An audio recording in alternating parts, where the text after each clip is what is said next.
მოგესალმებით, ვაგრძელებთ ჩვენს პოდკასტებს, წარმოგიდგენთ ტრადიციულად ვასილ მაღლაფერიძე და მე გიორგი გუმრაძე და ჩვენი სტუმარი იქნება ჩვენი მეგობარი ლაშა კასრაძე. ლაშა, გამარჯობა. გამარჯობა. მადლობა რომ ჩვენთან ერთად ხარ. მოკლედ, პრინციპში ჯერ იყო რომ ერთი კონფლიქტი ბოლომდე ვერ მოვინელეთ და ვერ გავიგეთ რა ხდება ჩვენს თავს და როგორ საიდან რა უნდა მომხდარიყო და აგერ სულ რამდენიმე დღის წინ პრინციპში შეიძლება ითქვას დაიწყო ახლო აღმოსავლეთში ის, რაზეც ბევრი ამბობს, რომ შეიძლება საკმაოდ მძიმე კონფლიქტში გადაიზარდოს, არის ამის ყოველ შემთხვევაში შესაძლებლობა. რამდენად მოახერხებენ ამ ესკალაციის თავიდან არიდებას კიდე ამ მომდევნო დღეების განმავლობაში. ეს ისევ და ისევ კითხვის ნიშნის ქვეშ არის, თუმცა აი პრინციპში შეიძლება ითქვას, რომ ძალიან ახლოს ვართ საკმაოდ მძიმე ესკალაციასთან, ხო? პირველ რიგში ალბათ ეს იქნება საინტერესო, ამდენად აი ამერიკული პერსპექტივიდან, ამერიკული ესე ვთქვათ ანალიტიკური პერსპექტივიდან, რამდენად იყო მოსალოდნელი ის, რომ ეს ასე განვითარდებოდა და რა ფაქტორები უწყობდა, ვთქვათ, აი ამ მოლოდინებს, ხელს და ასე შემდეგ. მოგესალმებით კიდევ ერთხელ, დიდი მადლობა მოწვევისთვის, პატივია ჩემთვის. რა თქმა უნდა, ეს პრობლემა. როდესაც უკრიდან დავიწყებ. ესე იგი, როდესაც ტრამპი მოვიდა თეთრ სახლში, ანალიტიკური ასე ვთქვათ, საზოგადოება, ვინც უყურებდა ამ ყველაფერს, ამბობდა შემდეგს, რომ ნეოკონსერვატიული წყობა და ნეოლიბერალური წყობა ვაშინგტონში შეჩერდებოდა შეფარდებითად, ანუ მას შეუმცირდებოდა ძალაუფლება. გავლენა პოლიტიკურ პროცესებზე. ამიტომაც მოვიდა ტრამპი, ამან ეს დააფიქსირა, ეხლა პოპულიზმი იყო ეს თუ რაც იყო, ეხლა ამაზე არ დავიწყებ საუბარს, მაგრამ მოვიდა იმ გაგებით, რომ აი ამ წყობას ის გააბალანსებდა, შეაჩერებდა.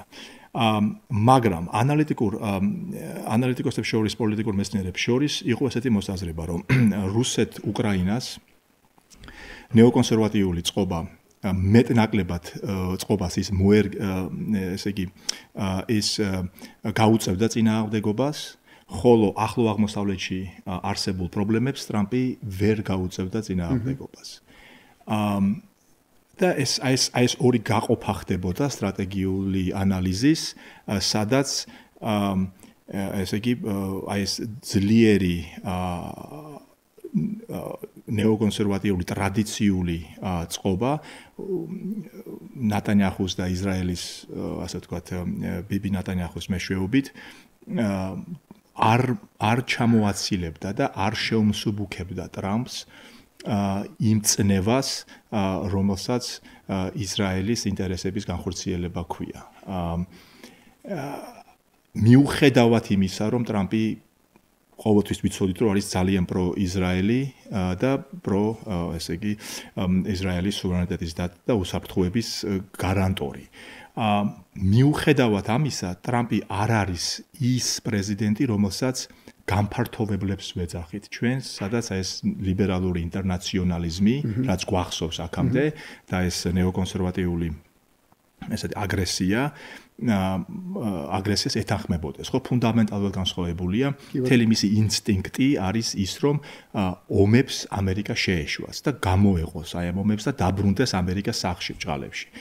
და მხოლოდ გეოპოლიტიკური არჩევნით და ანალიზით გააკეთოს ჩართულობა საერთაშორისო სისტემაში. ანუ მაგალითად ჩინეთია მისახელი, ხო? გეოსტრატეგიულად ყველა ამაზე ვსაუბრობთ. და ეს უაზრო ომები და წაქეზება და პროქსი და ეს უნდა მორჩენილიყო.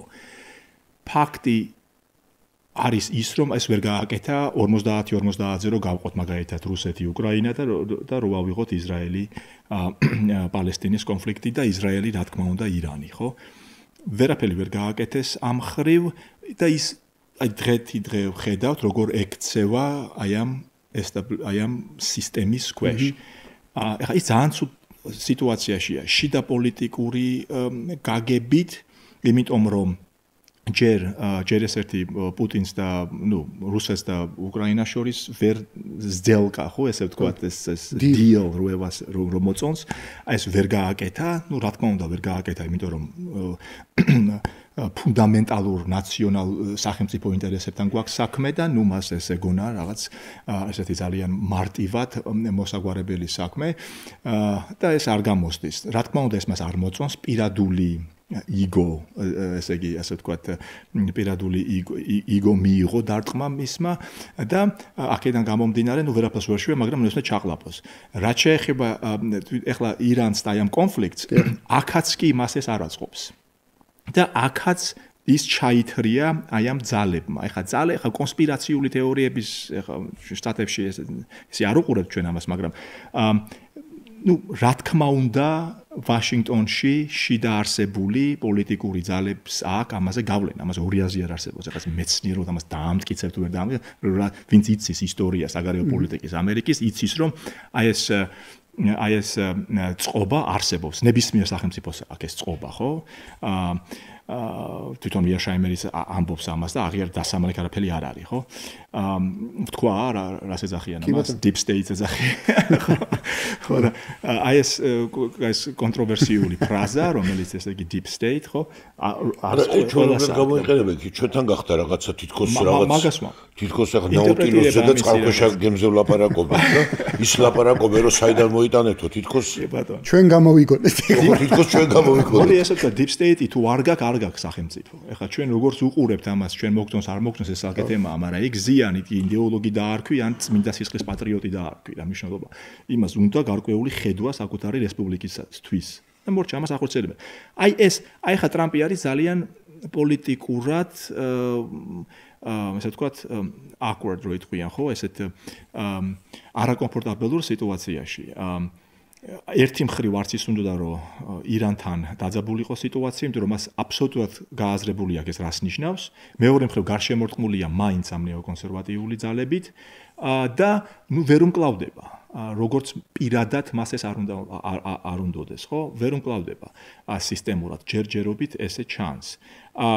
ეხლა ეს გადაიზრდება თუ არა რეგიონალურ კონფლიქტში, უპირველეს ყოვლისა, ეხლა მე მესმის რომ ვითომ ეს არის თეორიები იმისა შეხედულებები, რომ ეს ყველაფერი მზადდება რუსეთის შესაკავებლად.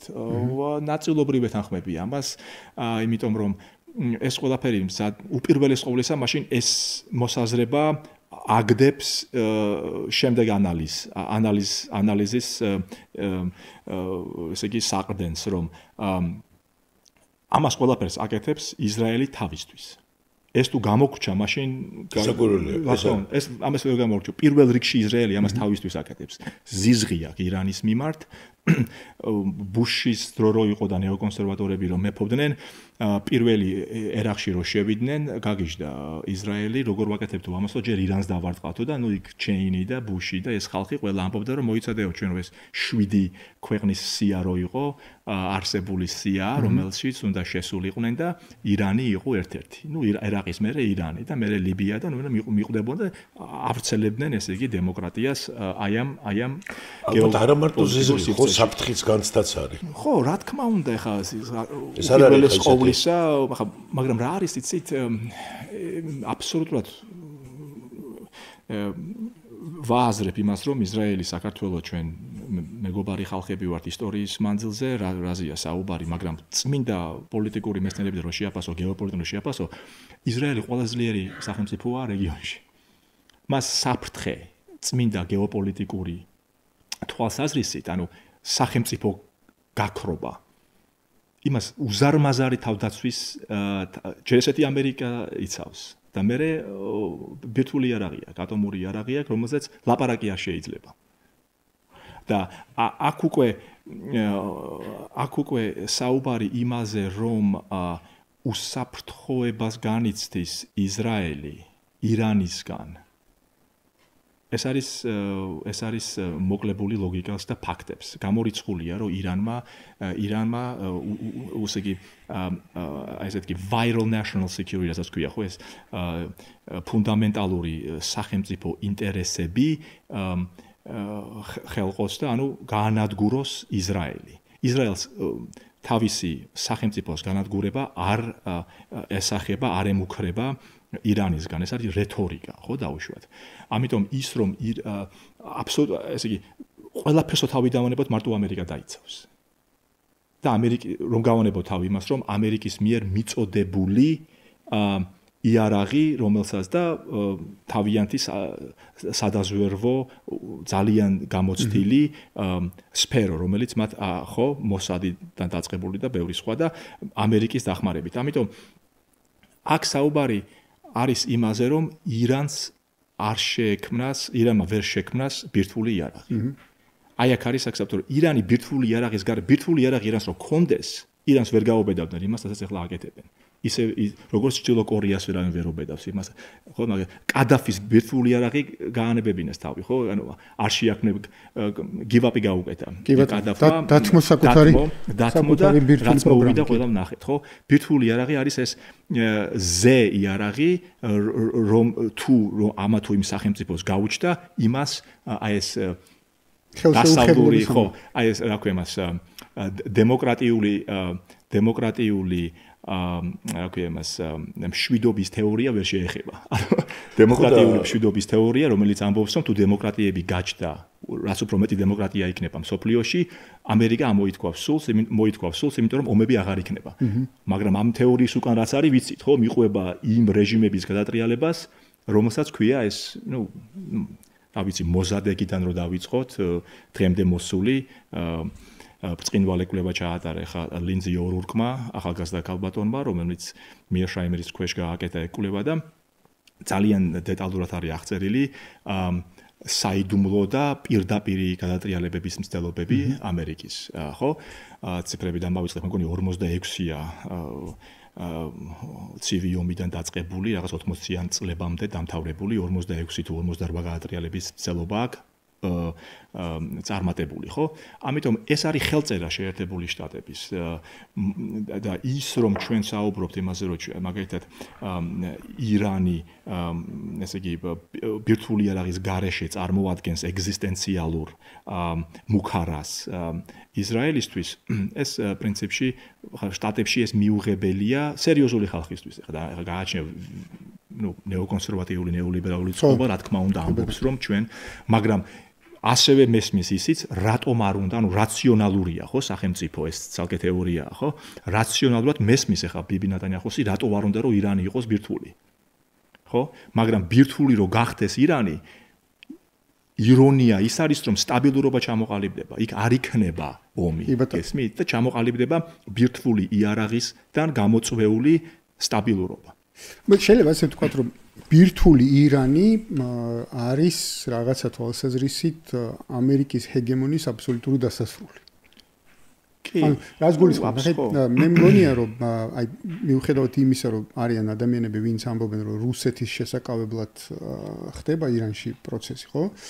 ჩემი აზრით უფრო ეს არის, ვთქვათ, ჩინეთისა და ინდოეთის შეკავება, ანუ შეკავება იმის, გაკონტროლება იმისა, რომ ჩინეთი და ინდოეთი თავისუფლად ვერ ვაჭრობდეს დასავლეთთან, აფრიკის რესურსებზე წვდომა ესეთი თავისუფალი არ ქონდეთ, ახლო აღმოსავლეთის რესურსებზე არ ქონდეთ წვდომა, იმიტომ რომ ეს ირანი თავისი გეოგრაფიით არის, ასე ვთქვათ, მოქცეული სახმელეთო წარმოადგენს სახმელეთო კორიდორს აღმოსავლეთსა და ახლო აღმოსავლეთის, ვთქვათ, ანუ შორეული აღმოსავლეთის, ახლო აღმოსავლეთის, აფრიკის დასაკავშირებლად, ხო?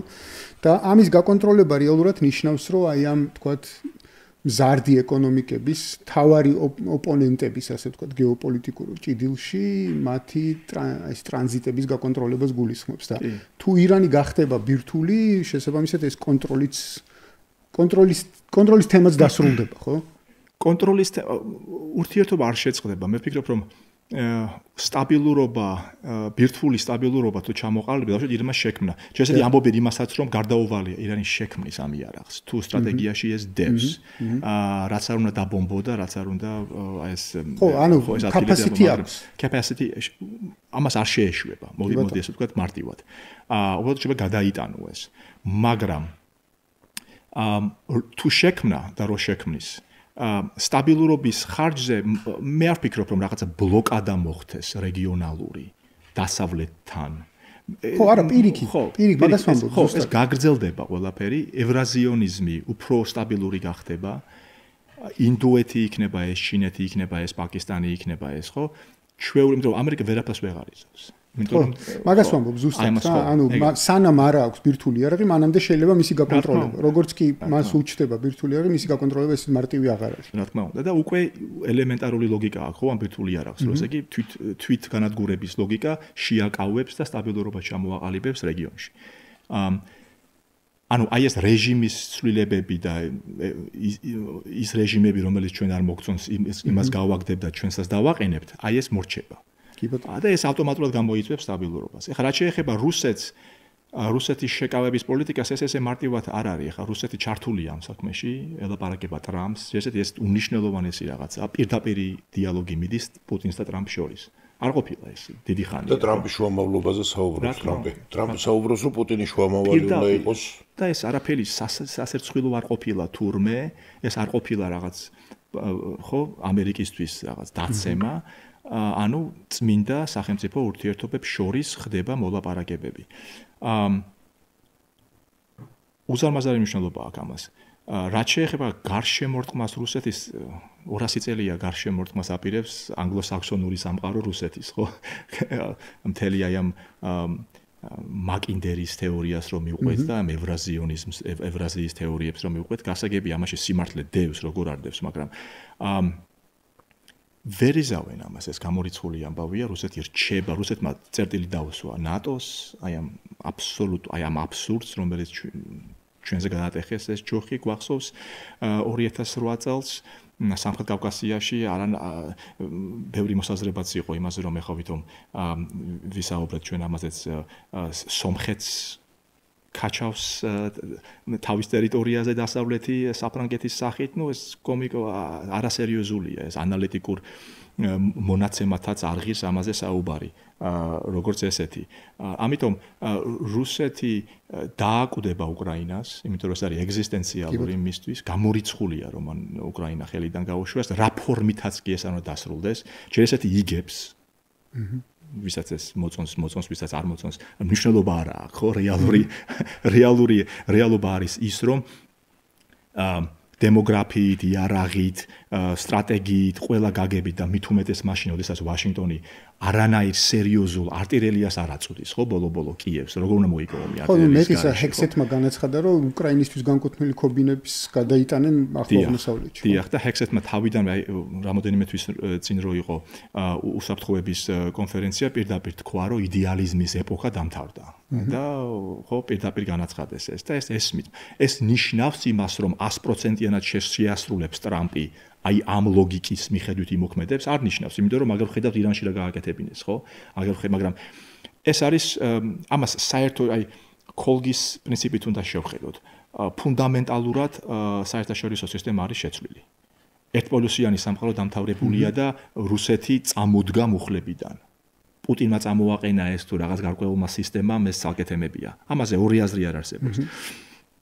დაჟანგული ტანკები აქ რუსეთსო, ამ ფრაზებს მე მგონი უკვე ვეღარ გამოვიყენებთ, იმიტომ რომ სამარცხვინო იყო ესეთი ანალიზის გაკეთება რუსეთისადმი, თუნდაც იმ დაჟანგული კალაშნიკოვი ეყოფა რუსეთს, ჩვენ რო გაგვაჩეროს, ხო დაუშვათ.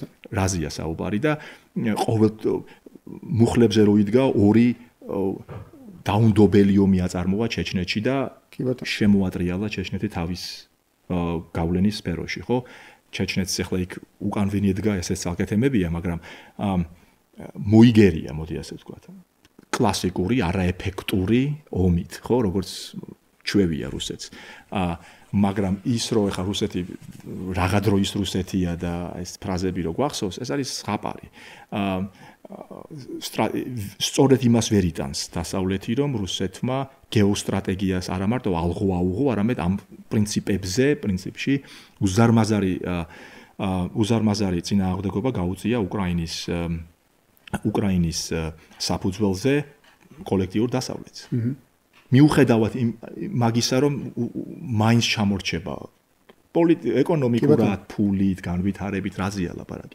მაგრამ რუსეთისთვის 90-იანი წლებიდან გამოძრომა და აი დღემდე იმ სტატუსის მიღება, რაც მას აქვს სოფლიო პოლიტიკაში, მაინც ვერ ეწევა დასავლეთს, მაგრამ ის ყოფნის მას, გესმით? საკმარისია მისთვის, რომ შავ ზღვაზე თავისი თურქეთთან ილაპარაკოს, ასე ვთქვათ, ერთიანი ადგილიდან, from the equal space, ხო, როგორც იტყვიან, საკმარისია ის, რომ სამხრეთ კავკასიაში გეოპოლიტიკურად აბსოლუტურად წერტილი დაუსვა ამ ნატოს გავრცელებას და ამერიკის თავგადასავლებას, მაშინაც კი, როდესაც ამერიკას არანაირი გეოსტრატეგიული ინტერესი არ აქვს ჩვენს რეგიონში, არც უკრაინაში არანაირი, ხო? ეს იყო წაქეზების, აი მოდი ვნახოთ რა მოუვა პატარა რესპუბლიკებს, პატარა სახელმწიფოებს და თუ და მეორეჯერ გაუმეორეთ რუსეთს იც რაც გავაკეთეთ 90-იან წლებში, ცივი ომის მოგების შემდგომ, რატომაც არა. და Financial Times იქნება ეს თუ The Economist რო არის, ხო, ჟურნალი მისი მთავარი რედაქტორს ნათქვამია, რომ ჩვენ ხო არ ვიხოცებითო. უკრაინელები იხოცებიანო. პირდაპირ არის ეს, არ არის ეს შოკის მომღვრელიც არ არის, ეგრეა. ესეა საუბარი. ხო, ანუ ეს არ არის ლინცი გრემი, ხო, ეს რა თქმა უნდა, მეორე ფლანგია, ასე ვთქვათ, ეკონომისტი მეორე ფლანგია ლინცი გრემის, ხო, დემოკრატიული ფლანგი, რა თქმა უნდა. აი ეს მთელი მედია სივრცე, ხო, ეს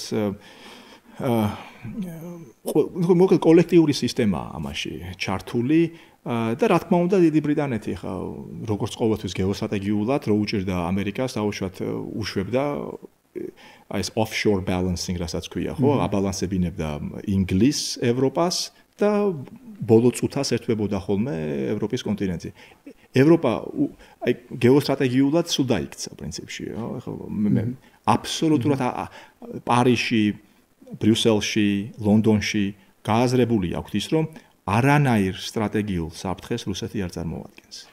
პუტინი არის რაციონალური მოთამაშე. პუტინი გამორიცხულია, რომ შევიდეს ევროპაში და ხელი ახლოს ნატოს ქვეყანას. იცის მან ეს არ არის ძალიან ძლიერი დიპლომატიური корпуსი ყავს. ძალიან განვითარებულები არიან ამ ხრივ.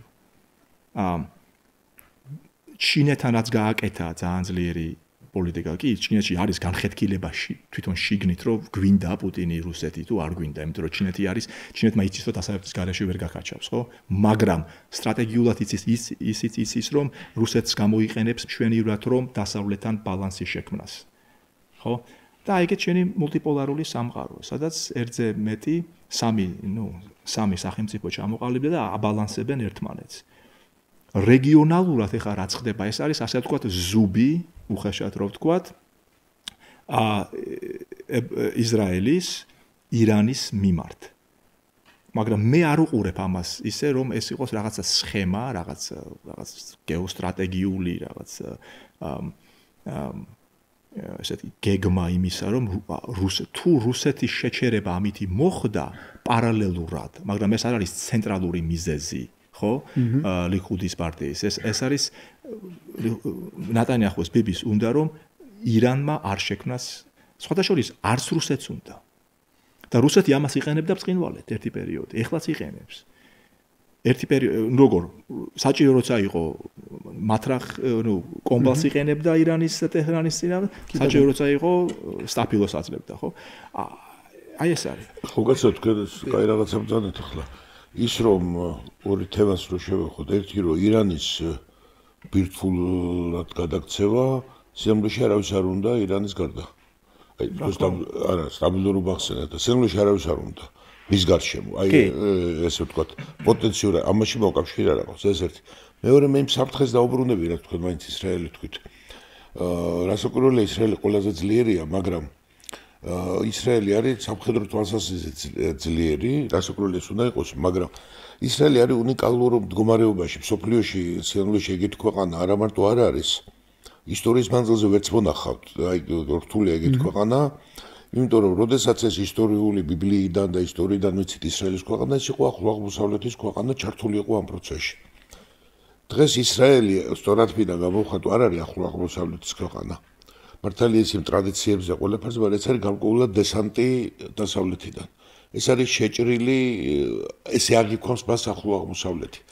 და ისრაელს პრაქტიკულად, რატო ეგეთ მდგომარეობაში არ არის თქო, ორ კი არა, სამ ეშელონად არ აყავს არა მარტო მეგობარი არამედ აი ნეიტრალურად გაწყობილიც კი სინამდვილეში აი რომლებიც უხეშად ვთქვათ ხელს ართმევენ და მასთან საუბარი აქვთ ინატრებდნენ რომ ეს ქვეყანა არ არსებობდეს პირდაპირ მნიშვნელობით აი ამ გარემოში ანუ ეს არ არის რომ აი აქ ახლა ეს მოცემულობა არსებობს სადღაც რომელიღაც ქვეყანა ხარ დავასახელებ და გარშემო ქვეყნები არიან და ნუ იქ შეიძლება იყოს სასაზღვრო პრეტენზიები მაგრამ ნუ ყველა ვიცით რომ ნუ სად არის პერუ ვიცით სად არის საქართველო სად არის ყაზა ეს ვიცით აი ისრაელთან დაკავშირებით არის ერთი ზედაპირზე ოფიციალური, მაგრამ არაოფიციალური კი არა და რომელიც გამოჟონავს, რომ ისრაელი არ უნდა არსებობდეს, ამაზე ფიქრობს და დარწმუნებულია ძალიან ბევრი ადამიანი. ისრაელი ამ საფრთხეში ცხოვრობს და გამოკაშდა ამ საფრთხეში ცხოვრობს. აი თქვენ სწორი რაღაცა ვდადეთ, ხშირად გონიათ, რომ ისრაელი აი იმის გეგმაში, არაფრის გეგმაში არ ზის. ისრაელი თავისთავადად მოქმედებს და ბევრი შემთხვევა ყოფილა, როდესაც ისრაელს მიუჩნევია, რომ ეს მის ინტერესებშია, მაშინ იმიტომ რომ ის იბრძვის გადარჩენისთვის. მან საკმარისია 10 მაგი, არ ვიცი ახლა ზუსტად რამდენად მაგა ის უამრავ მაგი უპირატესობა, რაც მას აქვს გარშემო დაკარგოს, რომ ეს დაკარგავს აბსოლუტურად ყველაფერს. ამიტომ მე კი არ გეკამათებით, მაგრამ ეს კი არ იყო ირაციონალური ზიზღი კი არ არის ირანის მიერ. ირანის ბირთვულად გადაქცევა ძალიან ესე ვთქვათ პროგნოზებში რომ ფრთხილად ვიყოთ, მაგრამ მას უქმნის ძალიან დიდ საფრთხეს, იმიტომ რომ ეს ბევრ რაღაცასთან არის დაკავშირებული. ეს არის ქვეყანა, რომელსაც სტრატეგიული სიღრმე არ გააჩნია. ანუ აი უკან დახევის რესურსი არ აქვს.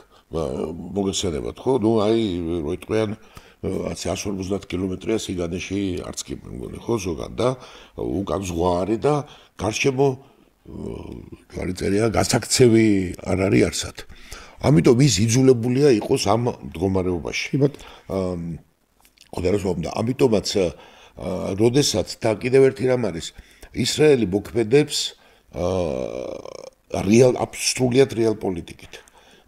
ამას რა გულისხმობთ რეალ პოლიტიკაში თეორიის სიტყვით გალმარტავ რომ ძალიან ხშირად მათ შორის საქართველოში კიდევ უფრო მეტად ხშირად ჭარბობს ხოლმე საუბარი და რწმენა რაღაცა შემორჩენილი სადღაც არის სადღაც სასამართლო აი ჩვენ საერთაშორისო სასამართლო ჩვენ ახლა კარგ წერილს თუ დავწერთ და კარგ დიპლომატს თუ გაუგზავნით და აუხსნით ახლა მგელს რომ შლის დუკრი არის საყვარელი პატარა და არაფერი არ დაუშავებია და ბალახს ძოვს მას არ შეჭამენ და ამ დროს ჯუგლების კანონი და დედამიწის კანონი სხვა პრინციპით არის ახლა გელმა უნდა შველი შეჭამოს ახლა სხვა სიტუაცია არ არის და ეს სუსტებს ვერ გუობს ამიტომ ისრაელი არის ხვის იმედად კი არ არის ის მანიცის რომ ის არსებობს იქამდე სანამ ის არის ძლიერი და მოქმედებს მხოლოდ საკუთარი ინტერესებით ამიტომ როდესაც ამას ამზადებდა როგორც ახლა ვირკვევდა ამზადებდა ესე დიდი ხანია და როგორც კი მან დაუშვა ახლა ჩვენ ნუ შევალთ ეს დაზვერვებაში როცა მან დაუშვა რომ ამის იქით უკვე იყო რისკი რომ მას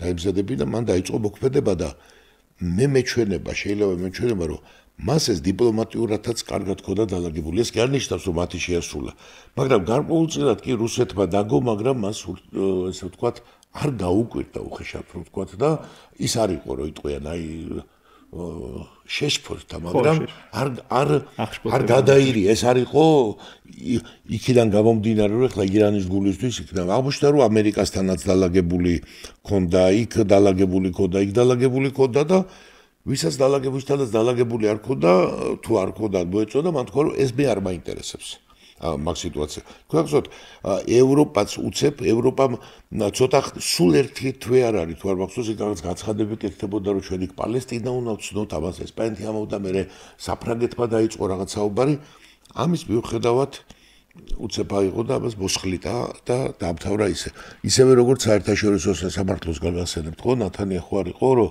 ჰააგის აი საერთაშორისო სასამართლოს ამბავი იქაც ესე ვთქვათ იმუშავეს თვითონ ისრაელს აღარ გეუბნებით ამერიკამ ამის იქით კი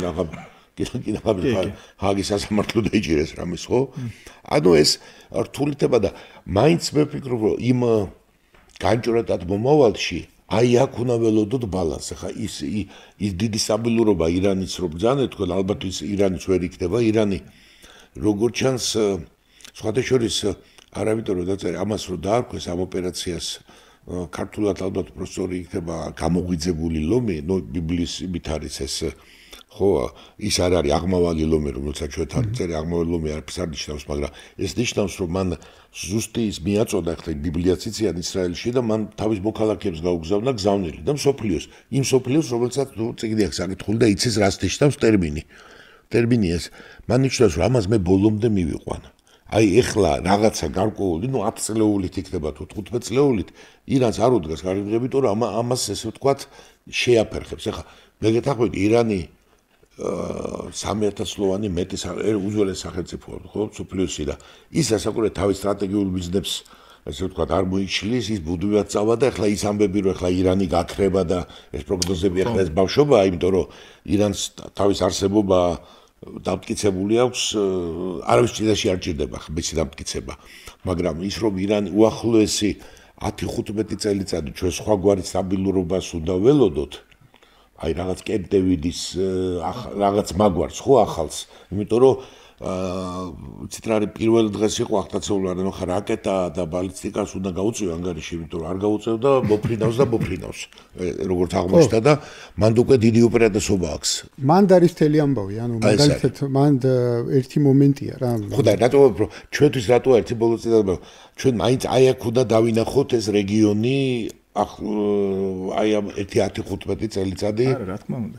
კი ბატონო, როგორც პატარა სახელმწიფო ჩვენ შეიძლება არჩევნის წინაშეც დაგვაყენონ, მაგრამ არ ვფიქრობ, რომ ჩვენ თუ ჩვენ აი სახელმწიფოს გადარჩენის პრინციპებიდან ვიმოქმედებთ და რადიკალურად შევამცირებთ შანსებს იმისა, რომ ან აქედან ან მარჯვნივ ან მარცხნივ გადავიხარო. ეს είναι კატასტროფა, მაგრამ კი ბატონო. აი როგორც ისრაელი მოქმედებს, ამას ჩვენ ნელ-ნელა ვსწავლობთ, ხო, ბოლოს 10 წელია იდეალიზმით ვართ ჩაღვრილები. ხო, აი რეალობაში უნდა დავბრუნდეთ ჩვენც. რა თქმა უნდა, არავინ ჩვენი პატრონი არ იქნება, ეს არის დაუნდობელი სისტემა და შეიძლება ისე გაქრე, რომ არც შეგეკითხონ და ნუ აი ეს. კი ბატონო. ანუ რა თქმა უნდა, ბოლოს მინდა რომ ცხადია ამ ჩვენს მოცემულობასთან მივიდეთ და ეგ არის ყველაზე ესეთი ვთქვათ კვინტესენცია ჩვენი ალბათ საუბრის, რომ რა არის ჩვენთვის აქ, მაგრამ მანამდე თავისთავად ეს მომენტი არის ასეთი, რომ კი ამ წლების განმავლობაში ირანის, ისრაელის ვთქვათ უპირატესობა და უსაფრთხოება დამოკიდებული იყო იმ დიდ უპირატესობაზე, რომელსაც ის ფლობდა რეგიონში. და ამას ითვალისწინებდა ყველა. ანუ მთელი რეგიონი ითვალისწინებდა იმას, რომ ისრაელს შეუძლია ესე ასიმეტრიული პასუხის გაცემა. შენ შეიძლება ესროლო 1 და იმას შეუძლია ეს გესროლოს 100. იმ ერთი საპასუხოდ და ზუსტად. და ეს იყო მთავარი უპირატესობა ისრაელის. თუმცა ღაზაში კონფლიქტის დაწყებიდან, ღაზაში ოპერაციის დაწყებიდან, ანუ 8 ოქტომბრიდან, არა 7-დან, არამედ 8 ოქტომბრიდან, როდესაც ოპერაცია დაიწყო, ხო? მაგალითად მერშაიმერის ცნობილი ესეთი ლექცია ავსტრალიაში, სადაც ის ამბობს, რომ ამ ოპერაციამ გამოავლინა, რომ ისრაელის ეს უპირატესობა არც თუ ისე დიდია და არც თუ ისე შეუვალია ისრაელის თავდაცვა. არც თუ ისე შეუვალია ისრაელის ეს ანტისარაკეტო სისტემა.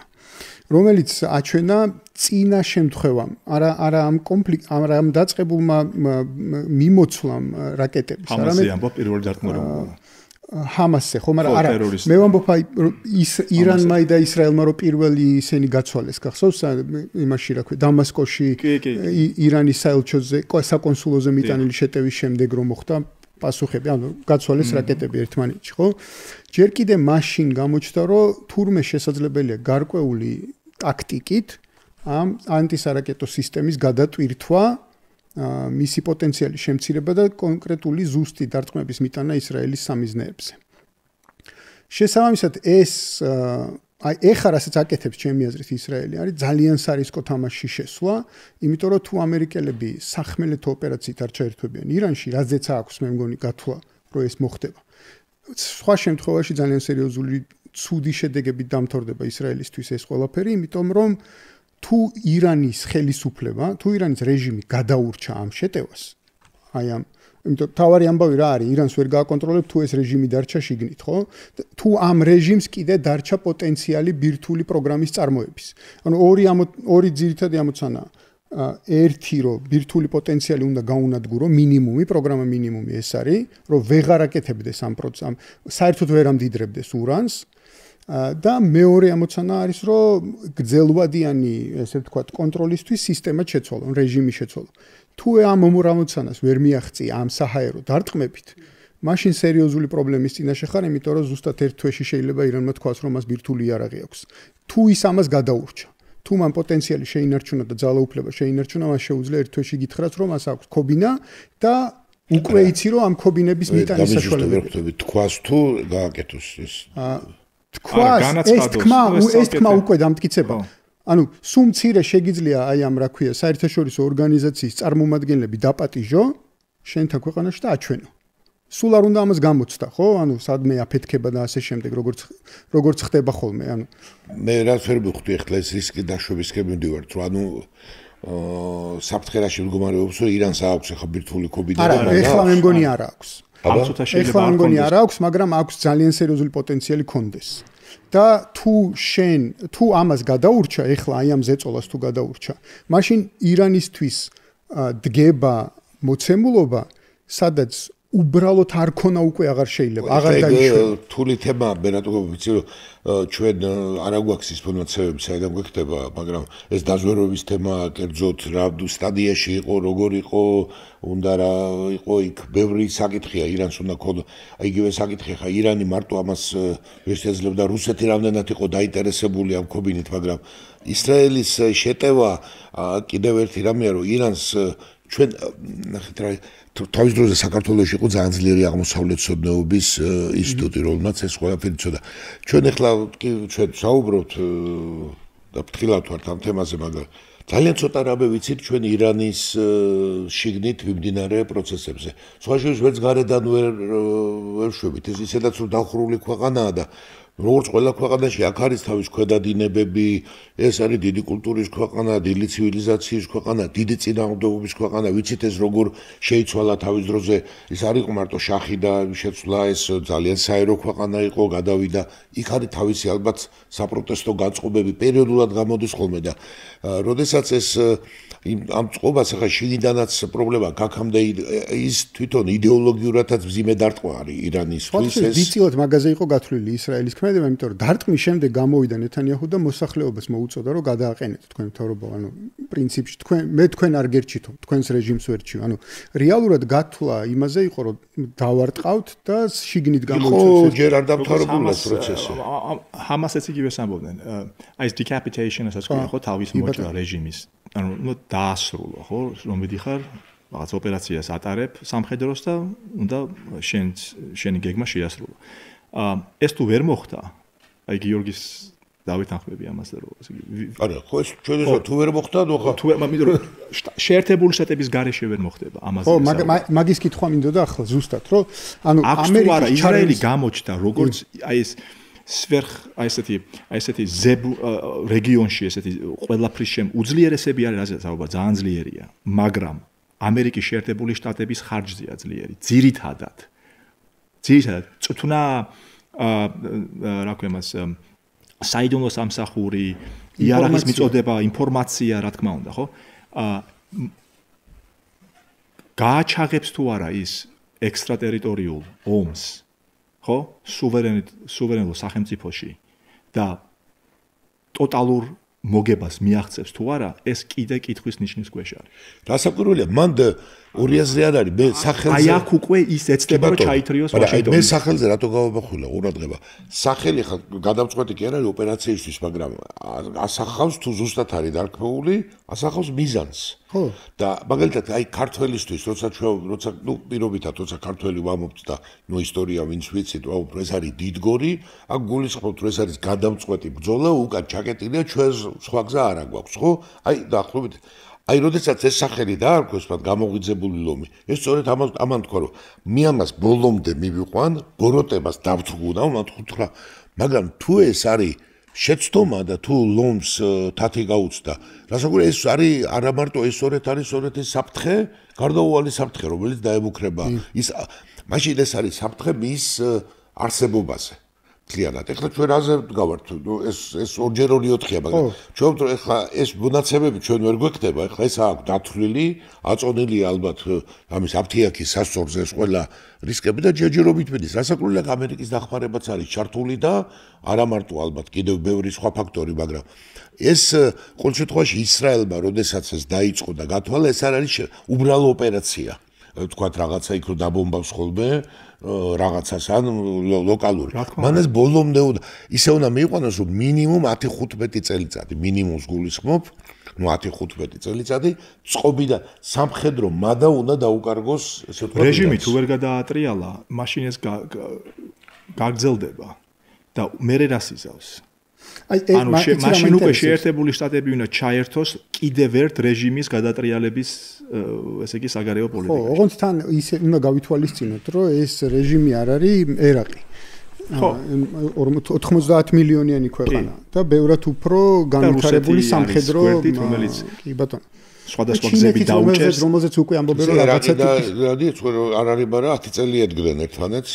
კი, ედგნენ, თუმცა საბოლოო ჯამში, ანუ რატო თქვი ერაყი არ არის? ერაყშიც ვერ ვიტყვით, რომ ამერიკის შეერთებულმა შტატებმა მიზანს მიაღწია, ხო, საბოლოო ჯამში, ანუ შედეგი რა არის ერაყის შემთხვევაში, ანუ დაანგრეული, განადგურებული ქვეყანა, რომელიც მის მოწინააღმდეგეს აქვს ხელში. და შიიტები მართავენ იმ ქვეყანას.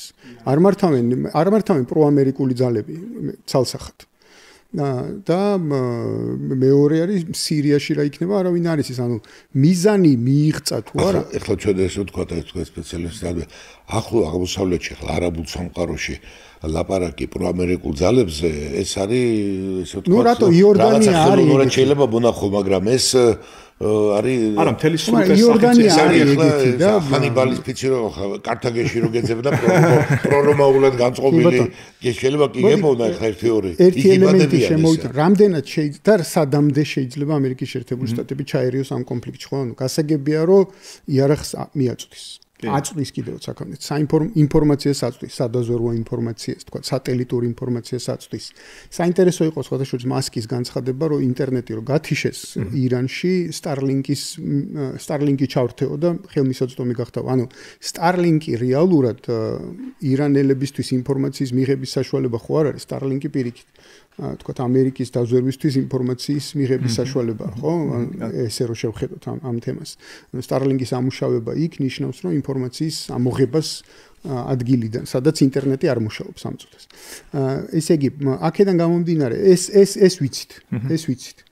ვიცით გარკვეული თვალსაზრისით რომ ჩინეთმაც რაღაცა უკვე გააგზავნა ირანში და რა გააგზავნა არავინ არ იცის მაგრამ ყოველ შემთხვევაში საჯაროდ არ ვიცით მაგრამ ვიცით რომ რაღაც გააგზავნა და ეს რომ გარკვეული თვალსაზრისით შეიძლება პროქსი ომად გადაიზარდოს ამ ორ დიდ ძალას შორის ესეც თითქოს ჩანს მაგრამ რამდენად შეიძლება უფრო აქტიურად ჩაერიოს ამერიკა ამ ყველაფერში თვითონ დაიწყოს დაბომბვები თვითონ დაიწყოს რაღაც ოპერაციები და არა ვთქვათ ისრაელის გავლით ამის ბოლომდე თქმა ესე ხო რაზეა დამოკიდებული მოდი ესე დამოკიდებული იმაზეა თუ ირანს დაეხმარა ჩინეთი და დაეხმარა რუსეთი ანუ ეს თუ გადავიდნენ პირდაპირ დახმარებაზე ეხლა ჯერჯერობით მოსკოვს უნდა მოლაპარაკებით ამის ყველაფერს ხო თუ რეჟიმი შეიცვალა მაშინ მორჩება აღარ იქნება ამერიკა საჭირო ხო მაგრამ რეჟიმი თუ ვერ შეცვალა ისრაელმა ეს ძალიან ცუდი იქნება ნატანიაჰუისთვის პოლიტიკურად გეოსტრატეგიულად ყველა გაგებით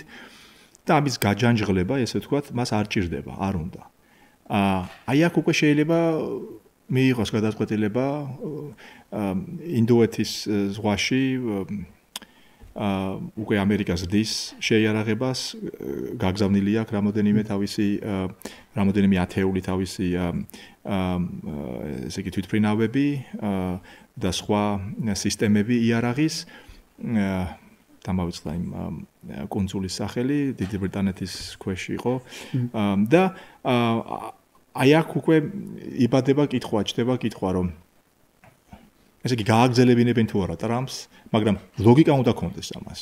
ფაქტია, რომ ტრამპს ააკეთებინეს ის, რაც ეხლა ხდება. კი ბატონო. რა შორეულში შეიყვანენ, როგორ სიღრმეში შეიყვანენ, ეხლა ეს არის კითხვა. თუ ეს რეჟიმი შერჩა ირანელ ხალხს და ვერაფერი ვერ უქნეს, მაშინ კითხვა იბადება, რატო გააკეთა ეს?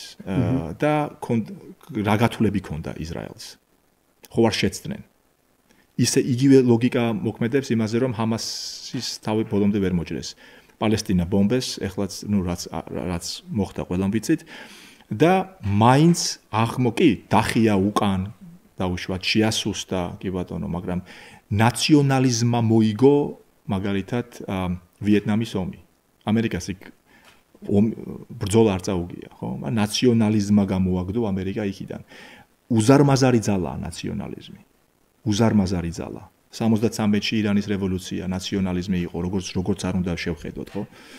ამიტომ რას ვაკეთებთ?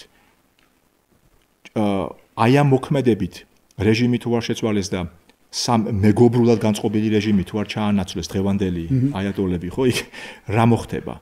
ხო არ ჩაირთვება ირანული ნაციონალიზმი, კიდე უფრო იზოლაციაში ხო არ წავა ირანი და ხომ არ დაისახავენ აჩქარებულ გეგმას, რომ გაამდიდრონ და პლუს ამას ჩინეთი ხო არ დაუჭერს მხარს და რუსეთი ხო არ დაუჭერს მხარს. შეიძლება პირდაპირ არა, იმიტომ რომ პუტინს არ აწყობს ახლა ტრამპთან ურთიერთობის გაფუჭება, მაგრამ მიუხედავად ამისა, აი ამ აწონ-დაწონის ბალანსს მოსკოვი განახორციელებს გეოპოლიტიკურად. მას ნამდვილად არ აწყობს ის, რომ პროდასავლური რეჟიმი ჩაერთოს ირანში. და ნუ იქ გაურთულოს საქმე, ხო? აი ეს დინამიკა, ამიტომ გასაკვირველი არის ეს და ჩინეთსაც არ აწყობს. ხო, არ აწყობს. ჩვენ ახლა პრინციპში ხო ჩვენი მონაცემებით ვსარგებლობთ, რაც აგენტოში იბეჭდება წინდით, ხო, ჩვენ არ გვაქვს საიდუმლო მონაცემები ეს ერთი, მაგრამ გვაქვს ისტორია, რაც ვიცი. ახლა როცა ჩვენ ვლაპარაკობთ აი ლოიალურ რეჟიმი გინდა ირანში არა, იმ ისტორიას თუ გადავხედავთ, რომელსაც აქვს თავისი ლოგიკა, რომელიც შეიძლება ჩვენ ვერ ხსნიდეთ, მაგრამ აი განგზობით ხასიათში დავინახოთ. ახლო აღმოსავლეთში მთლიანად ეს არის გდებათ მუსლიმური სამყარო დავარქვათ, მაგრამ კიდევ უფრო ადრე და მოდის ეს აღმოსავლეთი, რასაც ერქვა ზოროასტრიზმი და ასე შემდეგ ეს სამყარო სპარსეთი, სპარსულ არაბული სამყარო თქვათ, იქ მივამატოთ. აქ ვერასდროს ვერ მოხდება ძალიან გაჭირდათ მომავალშიც კი, რომ აქ რამე დასავლური სიტუაცია ჩამოყალიბდეს. აი თქვენ სწორად ნაციონალი. როდესაც ეს სადეს ირანში და ეგეთი იყო შახი და თეირანს ეძახდნენ პარის 5 წუთის შემდეგ და რო ნახოთ და ნუ იქ ამ ესეც მაჩვენებელია სიმპტომატები და აბა მოკლეკაბები და აბა ეს მაშინდელი ის რო ნახოთ გეგოდება, მაგრამ ავგანისტანშიც ეს ვერ ხო ავღანეთს ვერ მიიღო ეს მე მაგალითად ისტორია ამბობს და არ ვიტყვი რომ შეუძლებელია რაღაცა შეიძლება მიიღოს, შეუძლებელია აქ მიიღოს შენ დასავლური სიტუაცია, იმიტომ რომ ეს არის თავისი აზროვნების წესი, მსოფლმხედველობა და მიუღებლობა. აი რამდენი ხანი გაგრძელდა ექსპერიმენტი დავარქვათ ეს რაც გინდა თურქეთში. და მაინც როგორც ბუნება არის, მდინარეს როგორც არ უნდა მდინარე თავის კალაპოტს უბრუნდება. ეს არის დასავლეთსა და აღმოსავლეთს შორის ხელოვნურად არის თუ რაღაცა ეს დავწინააღმდეგობა არსებობს. აი ცნობილი მითია უკვე რეალურად რო თქვა და გორდიას კვანძი რო გაჭრა და დადებითად ეს არ მოიწოდება როგორც დადებითად. აღმოსავლეთსო ის დაეუფლებაო ცოტა ხშირად არასწორად გადიმარტება. ან შეიძლება მე მეჩვენება ესე, მაგრამ არა მხოლოდ რო გაჭრა ეს გორდიას კვანძი აღმოსავლეთს ის დაეუფლება ვინცო გახსნისო გორდიას კვანძი. ამან ვერ გახსნა და გაუსვა. კი გახსნა და კი დაუსვა ეს ხმალი და გაჭრა, მაგრამ გამოვიდა რამე შეერყოს გრული რა გამოვიდა, მე მაგაფერი რა გამოვიდა, ხო? ეს აღმოსავლეთი ისევ ისე დარჩა. ამიტომაც აქ მე ვფიქრობ, რომ ისრაელი თავისი არსებობით მისი ტაქტიკა, უბრალოდ მისი სტრატეგია მდგომარეობს ტაქტიკაში. რომ ის იბრძვის გადარჩენისათვის. მე ახლა ისრაელში ბევრჯერ ვარ დავყოფით, თქო ეს არის ქვეყანა, ჩვენ კიდე ბოლოს ვიყავი 2-3 წელს, ხო? ნაგვის ყუთები არ დევს პოდიში, თქო, იმიტომ რომ ვიღაცა ჩადებს იქ ბომბს. ეს არის ქვეყანა, რომელიც მუდმივად ცხოვრობს აბსოლუტურად გასაფხედროებულ და ფსიქოლოგიურად დაძაბულ სიტუაციაში. ეს ჩვენთვის ეს ძალიან რთული წარმოსადგენია. ჩვენ ვლაპარაკობთ ეს ხიფათებზე საქართველოში და რაღაცაზე. ეს არის მუდმივი თემა.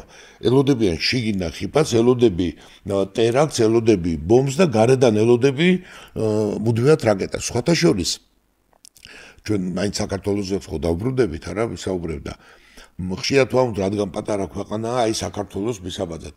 საქართველოს მიუხედავად რაღაც სულისკვეთებით და ეს საკურველია ეს საინტერესოა ძალიან, მაგრამ საქართველოსთვის ეს ვერანაირად ვერ გამოდგება მაგალითად. აი ჩვენ რო ვთქვათ, რომ მიბაძო, ერთი რატო ვერ გამოდგება, რომ ჩვენ სხვა და ღვთის მადლით კი ბატონო არა გვაქვს დამხედილი, მაგრამ მაინც სხვაგვარ ტიპის გარემოში ვართ. აი კიდევ ერთხელ ისრაელი სამმაგი ტიპით არის შემოზღუდული, რომელსაც გადაწყვეტილი აქვს, რომ ისრაელი უბრალოდ არ არსებობდეს. აი იცით ხო, უნდა აღიქვას ეს ერთი. მეორე ისრაელს აქვს იქიდან აქვს, აქედან აქვს, აქ შეუდარებლად დიდი სამხედრო პოტენციალი. სამხედრო პოტენციალი. ეს საქართველოს უბრალოდ ვერაზოს ვერ ეკდება. ეს არის ისრაელმა დიდი ენერგია ჩადო, საერთაშორისო ფინანსები ჩადო ებრაული და ამავე დროს გარედან გეოპოლიტიკური ინტერესები ჩაიდო და ეს საქართველოში უბრალოდ ვერ მოხდება. ესე იგი საქართველო ის რომ საქართველო ისე შეიარაღდეს, აქ რო ხშირად არის ხოლმე ლაპარაკი რომ რეგიონში გახდეს შემაკავებელი, არა მარტო შემაკავებელი, არამედ თვითმკვლელი ძალა, ეს ვერ მოხდება.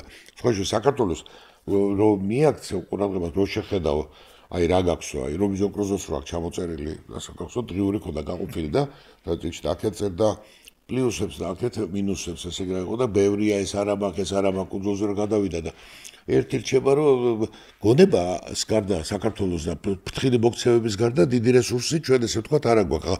ჩვენ რო გბირულად აი ისრაელს ვიბაძოთ უცებ გამოხდები ახლა ჩვენთან ნახევრად ექსპერტის პოლიტიკოსი უცებ სამხედრო ფორმა და უცებ სამხედრო ფორმა შეიცვალე ხოლმე და რაღაცა თქვა დილით რაღაც ბატონიზირებულ სასმელს დალევე და ეს ვთქვათ ეს კარგი მოსასმენია, მაგრამ ეს არ დგას მხოლოდ თავგაწიულ გმირობაზე ისრაელი. ასე რომ მოდი ხარ რომ შეგეჯავოთ, მე მგონია რომ რეალურად ისრაელი მოქმედებს აუცილებელი სულებით. აი თქვათ ეხლა ეს არ გაეკეთებინა და ირანს შეექმნა თქვათ ბირთვული ომი ერთი თვის მერია თუ ერთი წლის შემდეგ. არაფერი არ მოხდებოდა. აი ეგ უკვე ეხლა ეს რაღაცას ვიტყვია. ხაზი მინდა გავუსვა განა რადგან იცი რომ ისრაელი მე ამ ლოგიკით უყურებ რომ შეიძლება მოხდებოდა და შეიძლება არ მოხდებოდა რა. ისრაელი ვალდებულია როგორც გარკვეულწილად მაყურებელი რეგიონში არ დაუშვას შესაძლებლობაც კი რომ რამე შეიძლება მოხდეს, იმიტომ რომ როგორც კი ატომური ბომბი ბირთვული იარაღია ირანის ხელში, ეს ნიშნავს გაცილებით უფრო მეტ გააქტიურებულ ჯგუფებს და საბოლოო ჯამში ეს ისრაელის ყველაფერს დავალებოდ დაცლას მე განწყობით ვამბობ აი რაც ისრაელში ატომური ბომბი ამ ყველაფერს კიდე ატომური ბომბი თეორიულად რომ ჩამოეკიდოს ისრაელი უბრალოდ საცხოვრებლადაც კი აღარ იქნება მიმზიდველი ადამიანებისათვის. ხაზი მინდა გავუსვათ რაღაცას. საქართველოს ისრაელი ჩვენი ურთიერთობა უნდა გაღრმავდეს ნების მიზეზი არ უნდა არსებობდეს და ჩვენ აი როგორც ვართ ხო ერი ისტორიის მანძილზე ერთად საქართველოში არ მომხდარა ისტორიული პრეცედენტი რომ შევიწროება მომხდარიყო ხო რაღაცა ეს ვიცით ყველაფერი და ისრაელი ჩვენთვის არის ძალიან ძვირფასი. აბსოლუტურად ამას ხაზს უსვავ და წითელი ხაზია ჩემთვის ის რომ ვიღაცამ რაღაც შესრულებებზე მოწოდებები დავიწყოთ ხო. ეს ერთი, მეორე. წმინდა აკადემიურად და ანალიტიკურად თუ შევაფასებთ დასავლეთში როგორ უყურებთ ამას ყველაფერს და ევროპაში და ეხლა ევროპული ანტისემიტიზმი ყველამ ვიცით და რა საშინელებებიც მოხდა და ნუ ეს კაცობრიობის პრობლემაა და შავი ლაქა. მაგრამ ჩვენ თუ საუბრობთ ელემენტარულად ანალიტიკურ ვაკეთებთ ანალიზს იმაზე ემუქრება თუ არა ისრაელს ეგზისტენციალური მუქარა, ანუ გაქრება თუ არა ისრაელი როგორც სახელმწიფო, აქ უკვე დიდი უთანხმოებაა იმ გაგებით, რომ ყველა სტატისტიკით, ყველა კვლევით, ყველა თემებით, ყველა თეორიით შეუძლებელია თქვა ის, რომ ირანი უფრო ძლიერია ისრაელზე. ან აქედან გამომდინარე ემუქრება, ესე იგი, რუსეთს უფრო ემუქრებოდა უკრაინაში რაც გააკეთეს დასავლეთმა. სახელმწიფო მისი ესე იგი მისი ფუნდამენტალური სახელმწიფო ინტერესების ესე იგი გაბათილება უფრო ესე იგი ესახებოდა რუსეთს მაგალითად ხო უკრაინას რო წაართმევ რუსეთს რუსეთი ძალიან დღეში დამთავრდება რუსეთი და პრესტიჟი დიდი რაღაცას ნიშნავს საერთაშორისო ურთიერთობებში და მე უკვე შეიარაღები და გეოპოლიტიკი და უსაფრთხოების მხრივ ყველა ამ კატეგორიაში რუსეთი აგებს და მარცხდება და მეორე ცივი ომის ასე ვთქვათ სირცხვილით ესე იგი ნუ დაეცემა რუსეთი ამას არ გააკეთებს რუსეთი მესმის კიდეც ხო რატომაც რაც შეეხება ისრაელს დამტკიცებულია თეორია იმისა, ისტორია გვაჩვენებს, რომ ბირთვული იარაღის მქონე სახელმწიფოები ქმნიან წყალგაუმტარ სტაბილურობას. საბჭოთა კავშირმა იცოდა ეს და ამერიკამ იცოდა ეს. კენედებიდან დაწყებული დღემდე მოსული. ტრუმენმა იცოდა ეს.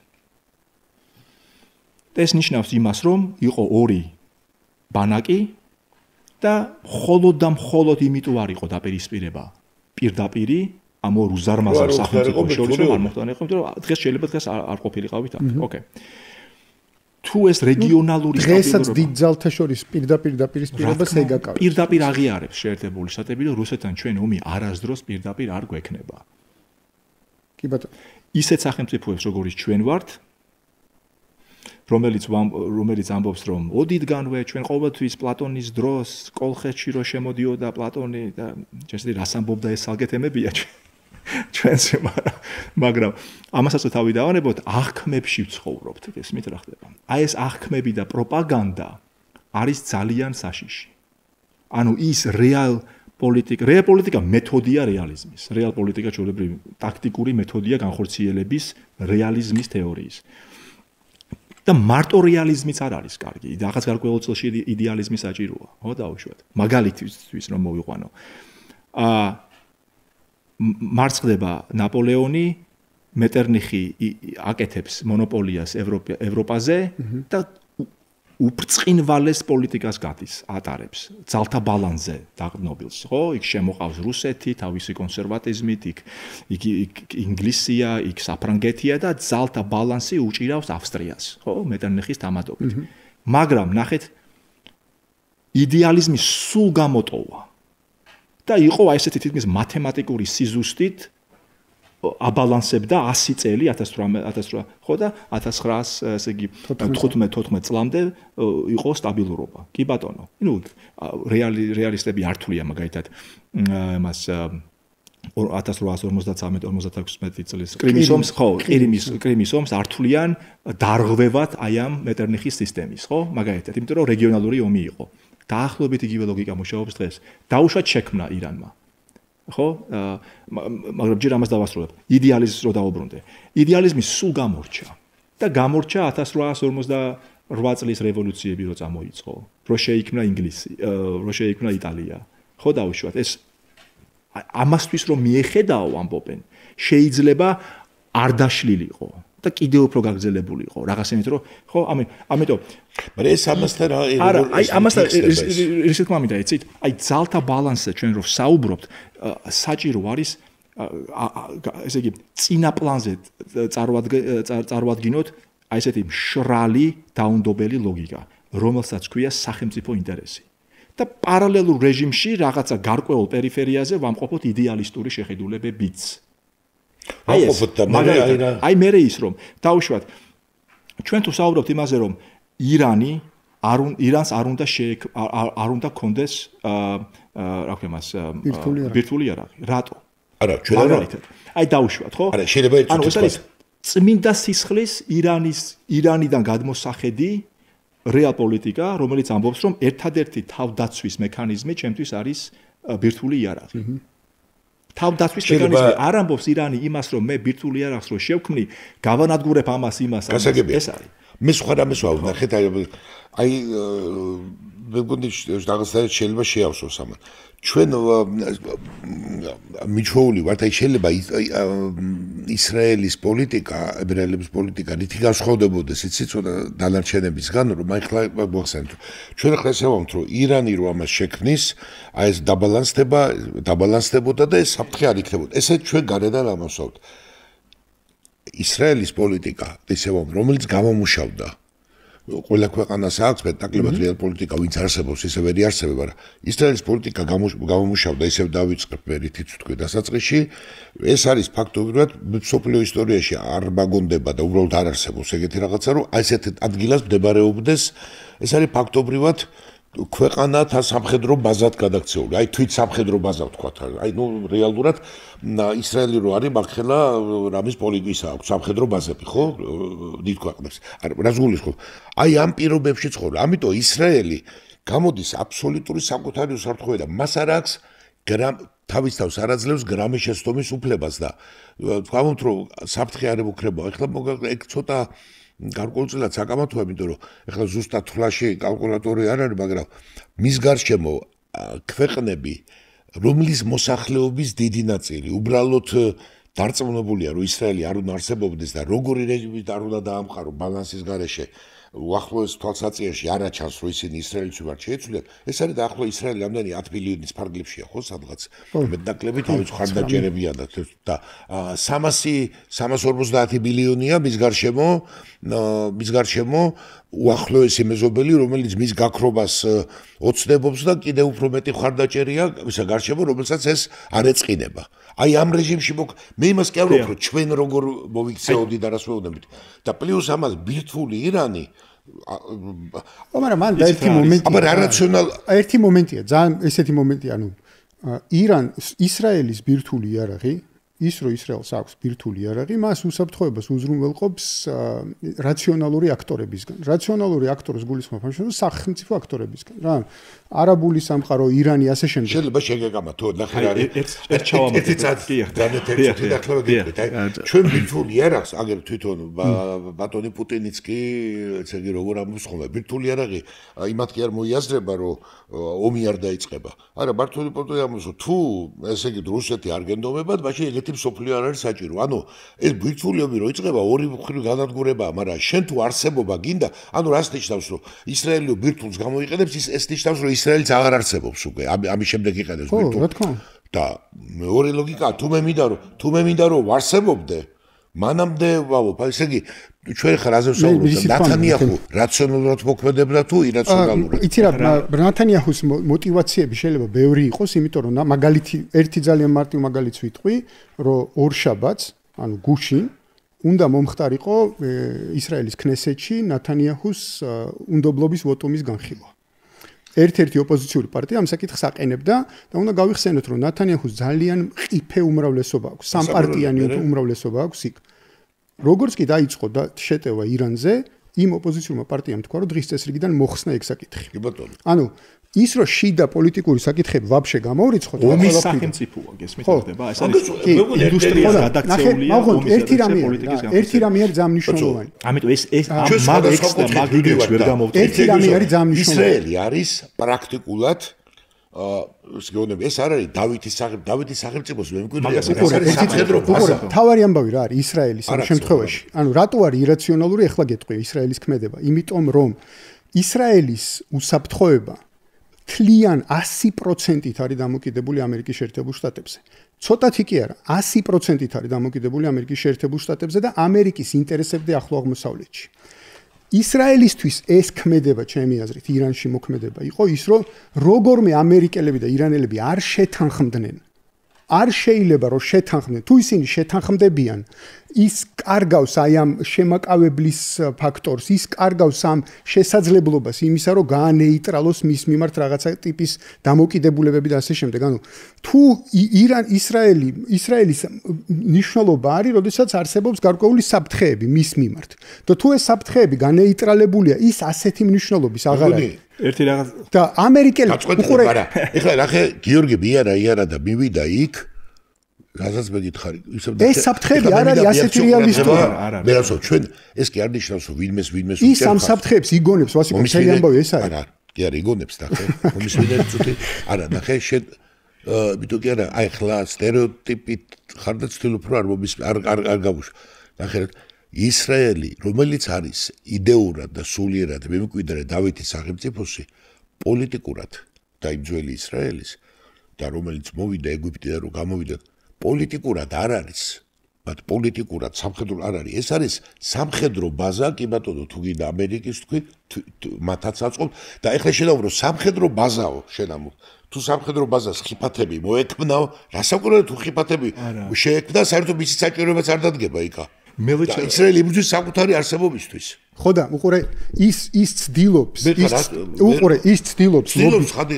ცდილობს ლობიზმის და ნეოკონების გამოყენებით წარმოქმნას მოცემულობა, რომ საფრთხე ემუქრება. და მას რეალურად ეს საფრთხე არ ემუქრება. არ ემუქრება, იმიტომ რომ არ არსებობს ქვეყანა რეგიონში, ახლო აღმოსავლეთის რეგიონში.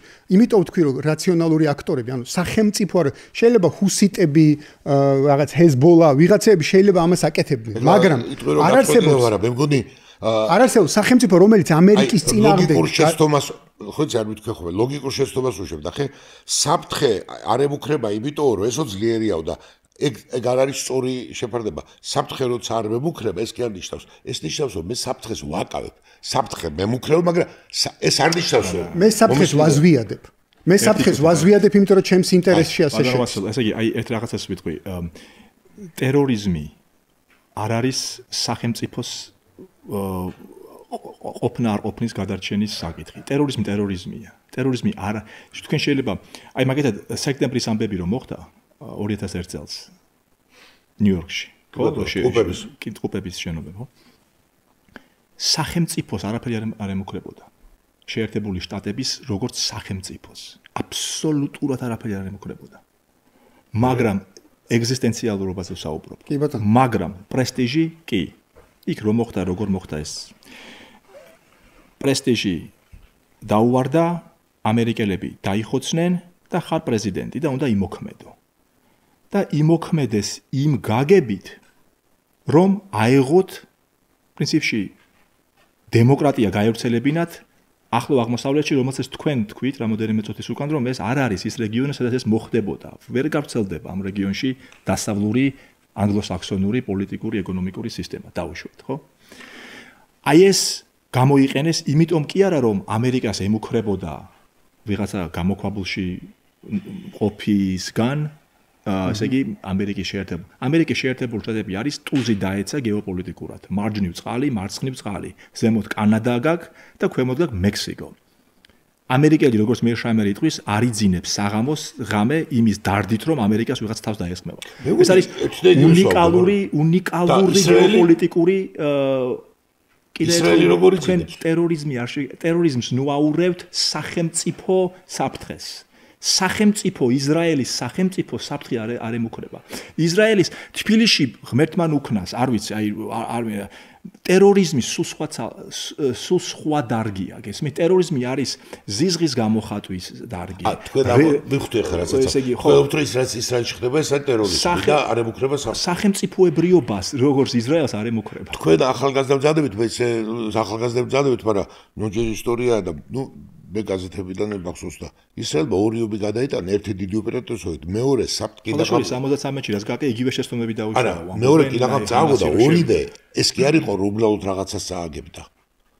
იყო ისრაელის სახელმწიფოს არსებობა არ არსებობა ისრაელის ნებისმიერი სამხედრო კონფლიქტი. არა, ისრაელის ნებისმიერი ზონები. მე ახსენე ეს ტერმინია ეს სტრატეგიული სიღრმე. ისრაელი არის სახელმწიფო, რომელიც უმწვავეს ადგილას დგას და სტრატეგიული სიღრმე არ აქვს. ფაქტობრივად საქართველოს არ აქვს სტრატეგიული სიღრმე. მას კიდევ უფრო ნაკლები აქვს. კი, მაგრამ ირანში შესვლით ირანის არა, მომშვიდეთ, მას ყავს გარშემო ტრული გარემოთა ნებისმიერი სამხედრო კონფლიქტი, ომი, არგი და ტერორისტი იმ წუთში დგას ისრაელისთვის ყოფნა, მთლიანად ყოფნა არ ყოფნის. ეს კი არის რამე ტერიტორიული დათმობა. ნახე როგორ რაღაცა არის. ანუ ის რეგიონში განა არ არსებობს ძალა, რომელიც ცალკე აღებულ ისრაელს მოუგებს. რა თქმა უნდა არსებობს ეს ძალა, რომელსაც შეუძლია ცალკე აღებულ ისრაელს მოუგოს ომი. მაგრამ პოსტ-ცივი ომის პერიოდში ისრაელი იმდენად დიდი მნიშვნელობის მატარებელი ამერიკის შეერთებული შტატებისთვის, რომ არც ერთი ესე ვთქვათ, სახელმწიფო აქტორი, მე ხო არ მომბრო ჰეზბოლა, ჰამასი თავს არ დაესხმევა, არაფერს არ იზავს. არა, სახელმწიფოს მას არ ემუქრება. სახელმწიფო არც ერთი ამერიკის შეერთებული შტატების ინტერესების წინააღმდეგ რეგიონში სამხედრო კამპანიას ვერ დაიწყებს. არა აქვს არც ერთ სახელმწიფოს ამის ძალა და ირანის განცხადებებმა ამ დაბომბების შემდეგ ეს ცხადყო ირანმა მეორე დღესვე თქვა, რომ ზად არის მოლაპარაკებებისთვის. ანუ თუ ირანს აქვს ძალა იმისა, რომ ომი აწარმოოს ისრაელთან და ისრაელი გაანადგუროს, ის მოლაპარაკებებზე არ დაჯდება. რატო უნდა დაჯდეს? თუ მას ამის ძალა უკვე შესწევს, ან მომავალში თუ წარმოუდგენია, ხო? და არც და ბირთვული იარაღის გამოყენებაც კი თავდასხმის თვალსაზრისით ეს წარმოუდგენელი რაღაცა ამერიკის წინააღმდეგ. ისრაელის წინააღმდეგ არა, ისრაელზე არა, ისრაელის იცავს ამერიკული ქოლგა, გეოპოლიტიკური ქოლგა. ამიტომ არის ეს წარმოუდგენელი. მე რო კარგად დავიხო, ესე იგი ჩვენ ახლა არ გადავიდეს სოფიცებში არ გადავიდეთ. ანუ თუ სწორად მესმის ფაქტურად ამბობთ, რომ ირანს რომ შეექმნა ბირთვული იარაღი, ესეც კი არ წარმოადგენდა საფრთხეს არ წარმოადგენდა საფრთხეს ისრაელისთვის. ხო, ნუ მაშინ ესე ვთქვათ, რომ ჩვენ ახლო აღმოსავლეთი უნდა მივიღოთ, მაშინ ეს ძალიან რეალ პოლიტიკით, რომ ისრაელი ამ ლოგიკით არ იმოქმედებს მათ შორის.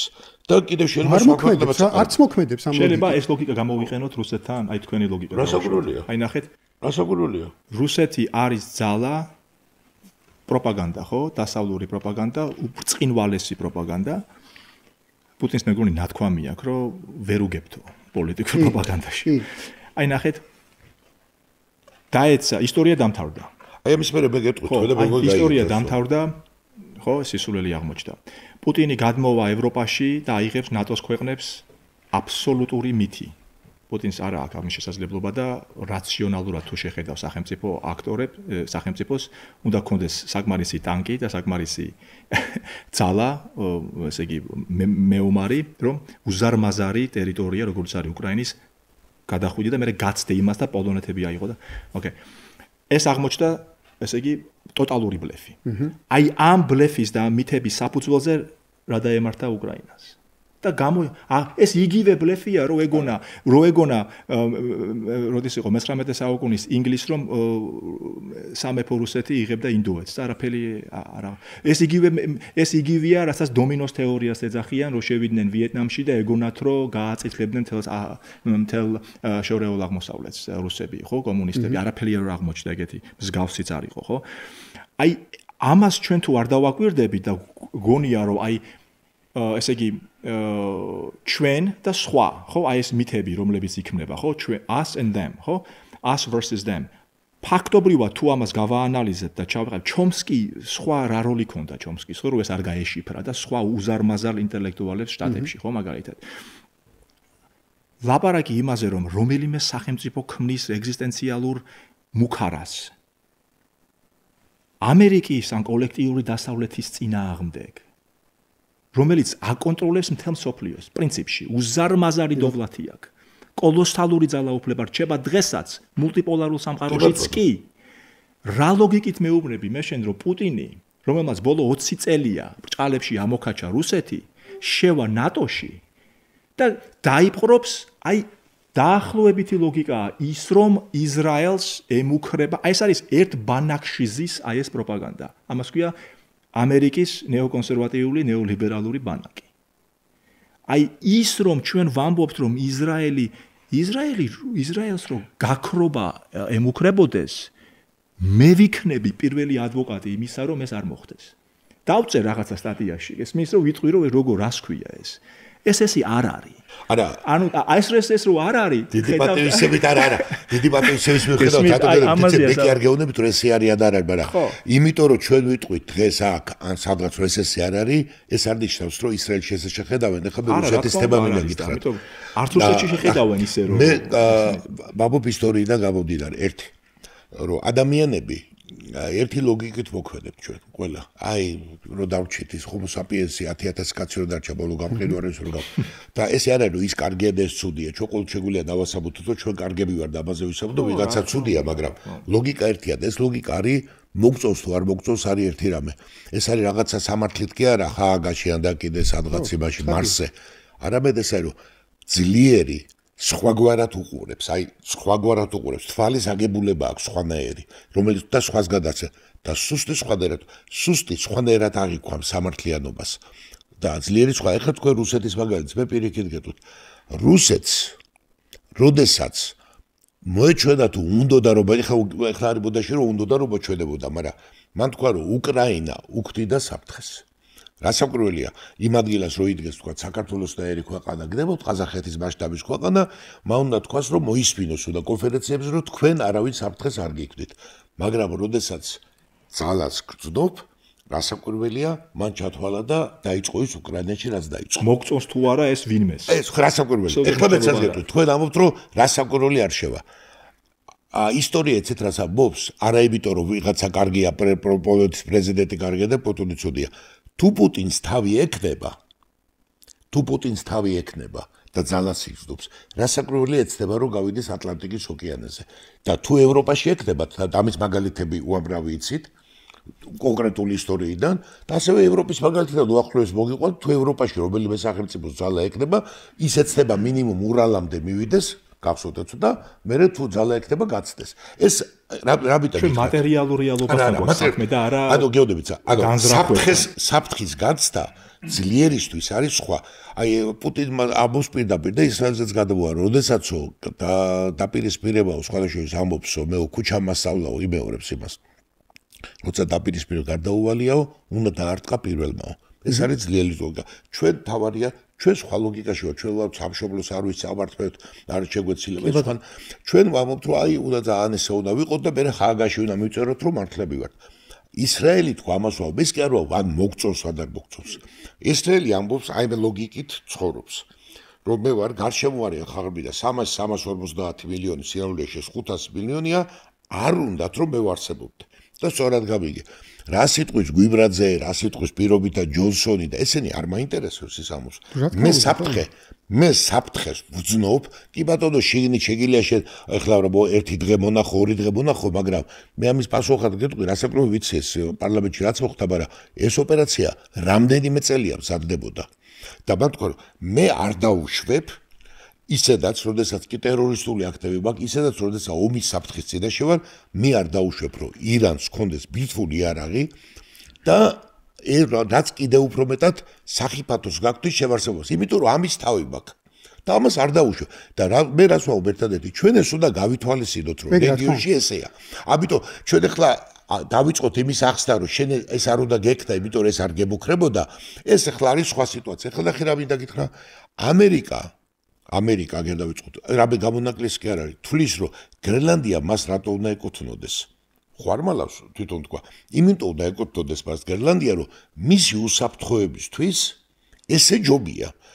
ნახე, წარმოიდგენია ახლა მას რომ პატარა ქვეყანა ამობდეს, ახლა რომ ეს წამოწდენოდა რომელიმე ჩვენ პრემიერ-მინისტრს ან რომელ მინისტრს, ახლა ჩვენ აი ვიცდებოდით აბა ნახე ერთი, მაგრამ ეს იმიტომ რომ ჩვენ სხვა განზომილებაში განვიხილებით, მაგრამ სარი ის სხვანაირ განზომილებაში, იმ წუთში მას მექსიკაც უნდა ეკუთვნოდეს, პანამის არხიც უნდა ეკუთვნოდეს და ასე შემდეგ და ასე შემდეგ. ხო ეს არის აი ეს ლოგიკა მოქმედებს ხო და როდესაც ქვეყანა ისრაელს რომელიც დგას სამხედრო თვალსაზრისით დამეწმიდა რომ არა სამხედრო ძლიერება ეს ქვეყანა ვერ იქნებოდა ჯერ ისედაც რა არის მაგრამ ეს ნამდვილად ვერ იქნებოდა არა ეგ თავისთავად ბუნებრივი ეს ბუდმივად ლოგიკა რა არის იცი ბუდმივად ეს უნდა იყოს ბუდმივად ფორმაში ეს სახელმწიფო ეგ არის თავისთავადი ამბავი უკაცრავად ლაშა რომ ბოლოსკენ კიდე საქართველოს თემაზეც რომ მივიდე ეგ არის თავისთავად გასაგებია, რომ ის სამხედრო ძლიერება მას ჭირდება იმ რეგიონში არსებობისთვის და ასე შემდეგ, ხო? მაგრამ აქ არის ერთი მომენტი, რა, ამერიკელების ჩართულობის გარეშე ის ხო თქო, ამერიკელები, მაგრამ იმისთვის რომ ამერიკელები ჩაერთონ, ამ საფრთხეების გაზვიადება არის აუცილებელი, რასაც აკეთებენ კიდევაც. წარმატებით აკეთებენ იმას, რომ მათ ემუქრებათ ისეთი საფრთხეები, რომელშიც აუცილებელი ამერიკელების ჩართულობა. და სხვაგვარად, ანუ როგორ წარმოუდგენიათ, ანუ ბირთვული ირანი რო არ აწყობს ირანს ეს გასაგებია. ირანს კი არა არავის არ აწყობს. იმ რეგიონში არავის არ აწყობს. ირანის ისრაელს კი არა. ჩვენ საბოლოო ჯამში ერთ რეგიონს ვავთ, მაგრამ აი ამ დროს ამომეხობა ისრაელში თუ ხარ დამყოფიო, მაგრამ ისრაელის რეალური ეკონომიკური დანახარჯი რაც არის, ხო, აი, რაცაც ხარჯავს. ისრაელში უბრალოდ ყოფნა გჭირდება, რომ ის შეუძლებელია, რომ აი, ამას ადამიანები მიხვდებიან, რომ ეს იქ არის წარმოება. ეს იქ არის წარმოება, ეს ეკონომიკა. ანუ, ეხლა ჩვენ ერთ-ერთს, მაგრამ ახლა რა იდეალი თქვი, მაგრამ ეგ ცხოვრობს ადამიანები, რომლებიცაც სულიერად არიან იქ ბიჯაჭული და რასაკვირველია, ყველაფერს აკეთებენ და გააკეთებენ, რომ იქ იცხოვრონ. ამ სიტუაციაში, მაგრამ ეს არის ქვეყანა, რომელიც თქო უნიკალურია, რომელიც არ უნდა თუ არსებობდეს. და რასაკვირველი არსებობს იქამდე, სანამ გეოპოლიტიკური ინტერესი იქნება. აბა, თუ გეოპოლიტიკურად, ნახე, საკუთარ ზონაში გეოპოლიტიკურად რო დაიკარგა ინტერესი დაიკარგა ჯვაროსნებს რო ქონდათ იგივე ტერიტორია ქონდათ დაკავებული ისეთივე პროექტი იყო დაახლოებით ისინი არ იყვნენ ესე ბიბულები მაგრამ ნახე ისინი როგორ მიებენ იერუსალიმს და წმინდა მიწას იქ სინამდვილეში ეკონომიკა და ასე შემდეგ იყო მაგრამ როგორც კი გეოპოლიტიკური ინტერესი დაიკარგა და აქედან წავიდა ნაკადი დააკლდათ თვითკმარი არ აღმოჩნდა საკმარისი და ისინი ეს ქვეყანა გაქრა აი ამას ვლაპარაკობ და ბუნებრივია ისინი ყოველთვის ეცდებოდნენ რომ ისრაელმა თუ სამხედრო ფუნქცია დაკარგა და სამხედრო ეს დაკარგა მაშინ ახლა სამხედრო ბაზა რომელიც არ არის მოქმედი და არ არის საჭირო ბუნებრივია მე გვერდი და დაახლოებით ერთიდაიგივეს თუცა თუ არ ვამბობთ ერთიდაიგივეს არც ამაში არ არის ტრაგედია ცხადი კი ერთი რამ ესე საქართველოს თემაზე რომ მოვიდეთ მე მგონია ესეთი რამე ანუ მე ჩვენება რომ ის რაც ირანში ხდება ახლა ეს არის გარკვეული თვალსაზრისით იმ როგორ ვთქვათ ანუ მულტიპოლარიზმი რომელიც უკვე თითქოს ფაქტია მაგრამ ჯერ კიდევ არ აქვს ფორმა ხო ანუ არ შეთანხმებულან ვინ როგორ ურთიერთობს ერთის მხრივ ამ მულტიპოლარიზმის წინააღმდეგ ნეოკონების გალაშქრება ანუ გარკვეული თვალსაზრისით ჰეგემონიის შენარჩუნების მცდელობა ხო ანუ რომ უკრაინა იყო ამის კი უკრაინა ერთი ელემენტი იყო ამის იქ აღარ გამოდის ანუ რაღაცა ვთქვათ მოცემულობა შეიცვალა მთლად ისეთ საინტერესო აღარ არის ეხლა მოდის სადაც სხვაგან და ახლო აღმოსავლეთი ცხადია რომ ერთ-ერთი ისეთი რეგიონია სადაც ჰეგემონიის შენარჩუნებისთვის ბრძოლა ყველაზე ისეთი ვთქვათ თვალსაჩინო შეიძლება იყოს და ნუ მე ვთქვათ იქ ტაივანისკენ ხო ანუ მეორე რეგიონი რო განვიხილოთ სადაც შეიძლება კიდე რამე მოხდეს პირობითად ხო მე ვფიქრობ რომ აი საქართველოს პერსპექტივიდან ამან კიდევ ერთხელ ცხადყო რომ ჩვენ ავიცილეთ მეორე ფრონტი იმიტომ რომ ანუ არ გამოვიდა კავკასიაში იგივეს გაკეთება რა ანუ ჰეგემონიისთვის ბრძოლა კავკასიაში არ გამოვიდა რაღაცა მიზეზი რა როგორ მოხდა რა გამოიწვია არ გამოვიდა ეს არ ჩემი აზრით არ ნიშნავს რომ საერთოდ არ რიგებული გვაქვს ეგ საფრთხეები ჩვენ იმიტომ რომ მე ვფიქრობ რომ კავკასიისა და ცენტრალური აზიის რეგიონი კიდევ იქნება თქვა დიდი ძალების კონკურენციის არეალად მოაზრებული მაგრამ ნუ ფაქტია რომ რადგან ეხა იქ კავკასიაში სხვაგან ვეცდებით და ჩვენს უახლოეს სამეზობლოში ახლო აღმოსავლეთში მიმდინარეობს ახლა ეს მომენტი ხო ანუ რეალურად ეს მულტიპოლარიზმის როგორი იქნება ერთ-ერთი წვავე ფაზა ახლა ახლო აღმოსავლეთში განიხილება ხო და ჩვენ რა უნდა ვქნათ ახლა ჩვენთვის რა არის აქ მნიშვნელოვანი ჩვენ როგორც პატარა ქვეყანა ჩვენ გვაწყობს ის რაც ხდება იმიტომ რომ არის ძალთა ბალანსი და ძალიან რეალისტურად რო ვილაპარაკოთ ძალიან ეხლა ჩვენ არავინ არ შეგვაწუხებს იმ პატარა ქვეყანა ჩვენ არ ყოველ შეიძლება დადგეს არჩევნის წინაშე მაგრამ არჩევნის წინაშე დადგები მაშინ როდესაც გაქვს რაღაცა რესურსი აი მაგალითად საქართველოს შეიძლება უბრძანონ პირდაპირ და უთხრან რომ ახლა შენ დერეფანი გამოგვაყენებინე ტერიტორია რაღაც ამის იარაღი დაადებინე ისრაელს შენს ტერიტორიაზე რომ ლოჯისტიკურად დაუშვა და აი აქედან წნევა აგვიწიონ მაგალითად ეს მე ვფიქრობ რომ არ მოხდება იმიტომ რომ რუსეთის ფაქტორი პარადოქსულად ამას არ დაუშვებს ჩვენ ეს გვაწყობს ეს რო არ დაუშვას რუსეთმა ეს კიდევ იმიტომ არ მოხდება რომ როგორც არ უნდა არ მოგვეწონოს ამის თქმა არც თუ ისე მნიშვნელოვანი ვართ ჩვენ აი ჩვენ ჩვენ არც თუ ისე მნიშვნელოვანი ვიყავით როდესაც მამაბუში გვეუბნებ ამბობდა ჩვენს რეგიონზე რომ ესე იგი დემოკრატია უნდა გავრცელდეს თავისუფლება არც მაშინ ვიყავით მნიშვნელოვანი და არც ახლა ვართ მნიშვნელოვანი და ნატოზე დაიწყო ლაპარაკი გაგანია კავკასიაში ტაქტიკურად ლოჯისტიკურად შეიძლება შეგვეხნო დაუშვათ მაგრამ ჩვენ ვერაფერს ვერ ვიზავთ ჩვენით როგორც რუსეთმა არ დაუშვა ნატოს გავრცელება აქ ხო დაუშვა ისეთივე თუ იმ დონეზე დაიძაბა სიტუაცია რომ ირანს კარგავს რუსეთი სტრატეგიულად მაგალითად მაშინ ჩვენ აი ამ რუსეთის თათის ქვეშ მოვექცევით ავტომატურად ჩვენ რუსეთი არ დაუშვებს იმას რომ საქართველოში მასიურად დასავლური იარაღი შემოვიდეს მაგალითად ირანის გასაბალანსებლად ისრაელის და ამერიკის თამადობით ის ჩათვლის რომ ეს არის ამერიკის კიდევ მეორე სხემა გამეორება იმისა რაც უნდა და 2008 წლამდე და იმის მერეც. არა, არც ირანის შემოსვლა პირობითად გაუხარდება ძალიან და არც იმას არ დაუხარდება. არა, რა თქმა უნდა. როგორ? არც ირანის ესე ვთქვათ პირიქით აბერებაში გაძლიერება გაუხარდება ძალიან. აბსოლუტურად. რეგიონალური ძალთა ბალანსი მუშაობს აქ მშვენივრად. როდესაც ერთპოლუსიანი იყო სახელმწიფო სისტემა, ჩვენ ნახეთ ამერიკამ რა შეცდომები დაუშვა, ხო? პარადოქსი რა არის, რომ რუსეთმა უფრო განაპირობა რეგიონალური სტაბილურობა ვიდრე ამერიკამ. სადაც ამერიკა რაც გააკეთა ვიცით და მე გავა. მისი ფილოსოფიაა ეს. ამერიკის საკვანძო ინტერესს კავკასია არ წარმოადგენს. აბა თუ იმე გაბედავს ტაივანთან ძმაკაცობას, უცებთ აბა თუ რუსეთი შემოვა და მექსიკას დაუწყებს ლაპარაკს, ან გაიმეორებს ცივი ომის ფორმულას და კუბაში შევა, უცებ დაფრთხება, ხო ეს მონროს დოქტრინა აქვს ამერიკას ვერ შეხვალ იქ. თელი ესე იგი Western Hemisphere, ხო? დასავლეთ ჰემისფერო არის ამერიკის შეერთებული შტატების. ვინ ეკითხება კანადას რამეს ან მექსიკოს, ხო, დაუშვათ, ხო? ამიტომ ამერიკას ყოველთვის შეუძლია უნიკალურ გეოპოლიტიკურ სიტუაციაში და შეუძლია სანაპიროებს მიღმა აბალანსოს თავისი პოლიტიკა. ხო? გამოუვა პრობლემა არ არსებობს დღეს სახელმწიფო, რომელიც გადაკვეთავს ორ ოკეანეს და მიაღწევს ამერიკის სანაპიროებს. შეუძლებელია ეს. ამიტომ ამერიკა ეს აკეთა პირველი სოფლიო ომის დროს ბოლოს შევიდა, მეორე სოფლიო ომის დროს ბოლოს შევიდა, ხო? როდესაც ხედავდა საით იწო, ხო? ძალთა ბალანსი როგორია? რა თქმა უნდა.